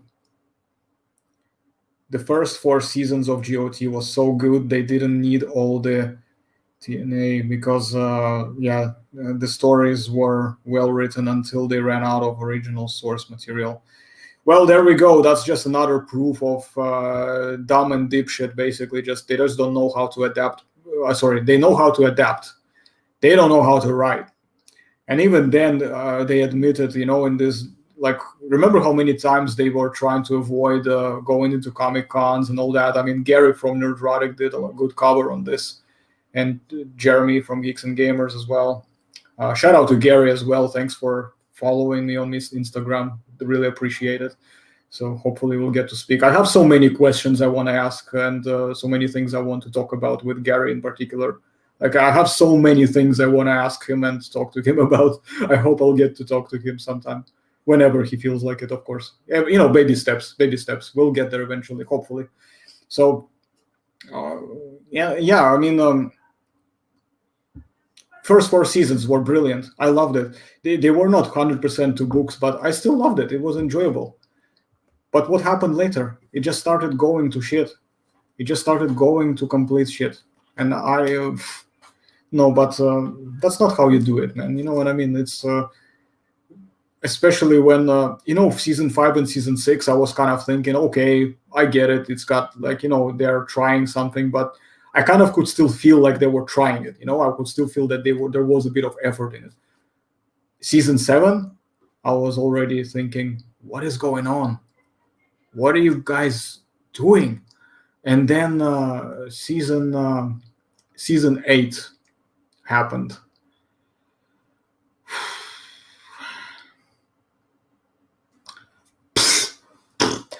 Literally. Oh, hey, Chris, welcome back. I'm glad you made it before we decided to wrap up. I got a question. What did everyone get? What about... Yeah, I got... do you know what I got while you were away? I got Sea of Thieves from Three Horn Gaming. He gave as a Christmas present on Steam. So that was really nice. So that means we have an excuse to play the game at any point now, whenever we all get set up. So at this point, we just need people to get, the game, and make sure you do so before the 6th of January, while the offer is still on Steam. And then we can just, those who don't have it, get it before that, so that you can get it half price and just jump on. There's just gonna be so much fun. Let's see more. I'm glad Dan and Dave's Star Wars spin-off trilogy was cancelled. Yep, let's rub some salt into this fresh wound, shall we? They remind me of Berman and Braga, the killer bees for Enterprise, when they ran that show into the ground. Yeah, that's what I'm saying. They would have fucked up Star Wars even more, I think. Maybe, I don't know, it's hard to say because if they were directed by somebody like Jon Favreau, for example, they could still adapt some good material. If they were, again, spearheaded by someone like Jon Favreau or even Lucas himself. I hated how they literally forgot about the Taisha reveal in season. Oh my god, that was so annoying. They even said something about her. Remember in season 1 in the tent, there was a conversation, and there was what's it called? Tyrion and Bronn and Shay. They were talking about it. Tyrion was telling that story, and then all of a sudden they just dropped that part, and that was the crucial part of why he built up this anger towards Tywin, and he even went as far as shooting the crossbow, because they just downplayed that part so much. That was a bummer.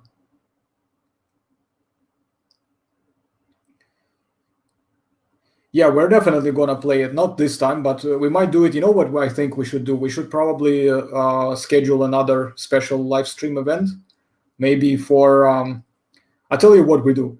We'll try it first. We'll create our characters by ourselves off the air, and then once we test it, and if we're happy and everything, then we can just go online maybe after New Year's, like say 1st of January or something like that.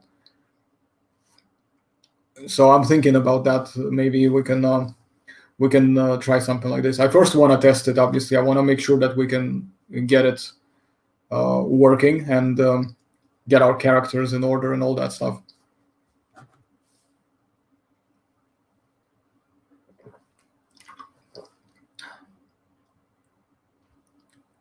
So what else shall we say? Merry Christmas. I mean, obviously, Merry Christmas to all of the geek communities out there who may watch this or may not watch this. We don't know. but yeah, definitely would be cool to have more people coming on. We need to do more of these, streams together with, other people. Like I had Josh earlier on, Jeffrey as well. That would be quite fun to do as well.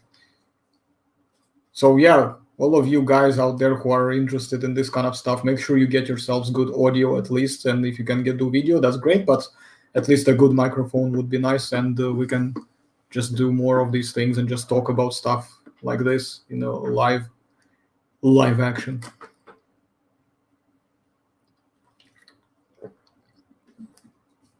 Of course, Merry Christmas to Fandom Menace, hashtag Fandom Menace, and also to some people who have really been very kind to invite me over as of a month ago. I'm giving a shout out to Anna, the Star Wars girl, and Jesse Milestone from Mindless Entertainment. I was very happy that they agreed to have me on their live stream. That was very nice. They're very nice people. And I presume everybody is very busy, which is fine right now. But yeah, let me know what you think about that. Would be nice to have them back maybe and have something, like a stream, something that is a bit more maybe on the positive side rather than on the negative in terms of, troll and all that stuff. So let's have a look to see what you guys saying. Oh, cool, nice. So you already got your character going already. That's cool. Oh, Wi-Fi messing up. Yeah, I understand lags. Yeah, I think maybe it's time to just wrap it up because it's gone on for a while. I already was gonna go off at about 3 hours, but we're 20 minutes extra as usual. So let me just see what else you guys saying. Okay, yeah. So everybody who wants to do this, make sure you get the game and make sure you get it before the 6th of January. I'm just going to stress it once again. We have to get it before the 6th of January so that you can get discount for it. And that way we can have as many people as possible, so we can have teams, preferably 4 versus 4 or 8 people made up of 2 different teams, just going around and just raiding everything. Just literally going around kicking the shit out of everyone else.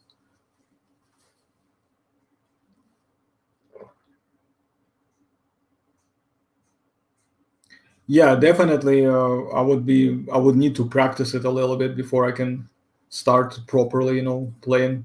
I mean, I'm pretty sure it's not going to take very long. I think based on what I've seen on the videos, the game is more individual kind of skill based. So you just have to understand how to control your character. It's not as much to do with leveling up. I think it's more to do with just understanding the mechanics of your weapons, of your abilities that you choose for them.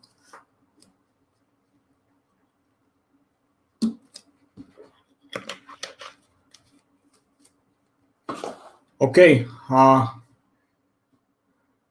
so guys, House Rex team, you got anything else to say? And if not, shall we wrap up, or do we have any last minute points and questions to bring up for the Christmas stream? So let me know in the chat. I'm just gonna give you a few seconds so you can type.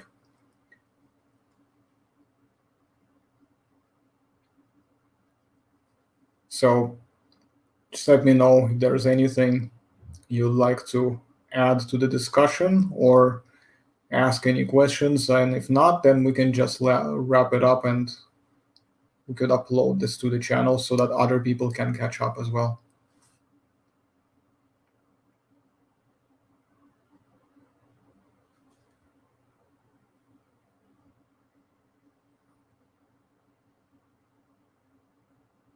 Yeah, it's a good thing that the game is not something that's too difficult to pick up. I like the games that are very easy in that sort of sense, so you can just get into it and start playing right away.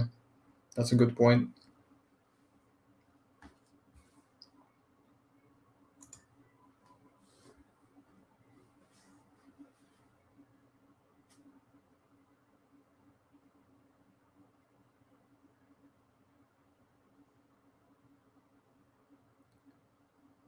I find it weird they are trying to shove diversity into a European-based stories, which is Middle Earth universe. Not saying I don't mind diversity, of course. Well, this is the thing. They use diversity as a token of an excuse to just score points on Twitter. That's all it is. It's not because they actually believe that. This is the problem. They are disrespecting the said people whose backgrounds they claim they're trying to represent. So, when they say we want more, as they call them, people of color, which I personally think it's not a very good term. Technically, I am a person of color as well, if I were to use their own logic and wording. And I don't like when they say that. And also, it also ignores the fact that European people are also very diverse. They're not the same people. So, it's just, and doing this for the sake of that, for the tick in the box, means nothing. It means nothing. If you have a shit storyline, we already know for a fact that this diversity nonsense doesn't do anything. If you don't have a good story, if you don't have good characters that people enjoy looking at, nothing's gonna work. Oh, Merry Christmas, dude. So it was nice to have you, and that's cool. We'll play the game soon, and you have a good one. Thanks for coming, and thanks for your gift once again. That was really nice of you. Merry Christmas.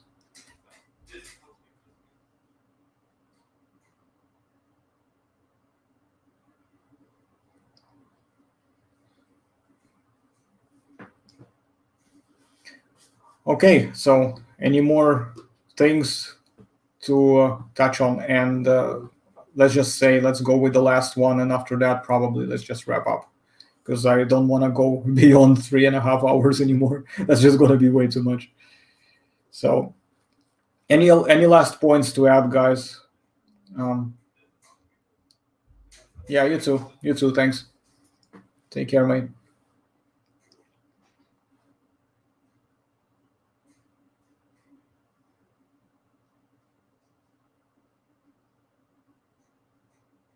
Yep. That's a very good paraphrase there, John. Very good paraphrase. I agree with that. I agree with that sentiment, definitely. You know, being stupid is like being dead. You know why? It's because you're not aware of it, but everybody else feels the pain. That's literally what it is. Yes, Diego, I think we are going to do a New Year live stream, but I don't think we're going to do it on the New Year's Eve because it's going to be probably laggy as hell. It's going to just crash probably because everybody's going to be like typing their messages all over the world. So I'll just say let's wait till the 1st of Jan when it all comes down. That's when everybody's going to be, more or less chill. And we can just do it maybe on the 1st or 2nd of January or something like that. I think that's probably a better one. Unless, of course, if miracle happens and maybe I can get invited to another stream and who knows, then I will just let you know. But if nothing like this happens, I don't personally plan to do it on the New Year's Eve. I think it's better to do it just a couple of days or one day after, because then the network is going to get a little bit easier.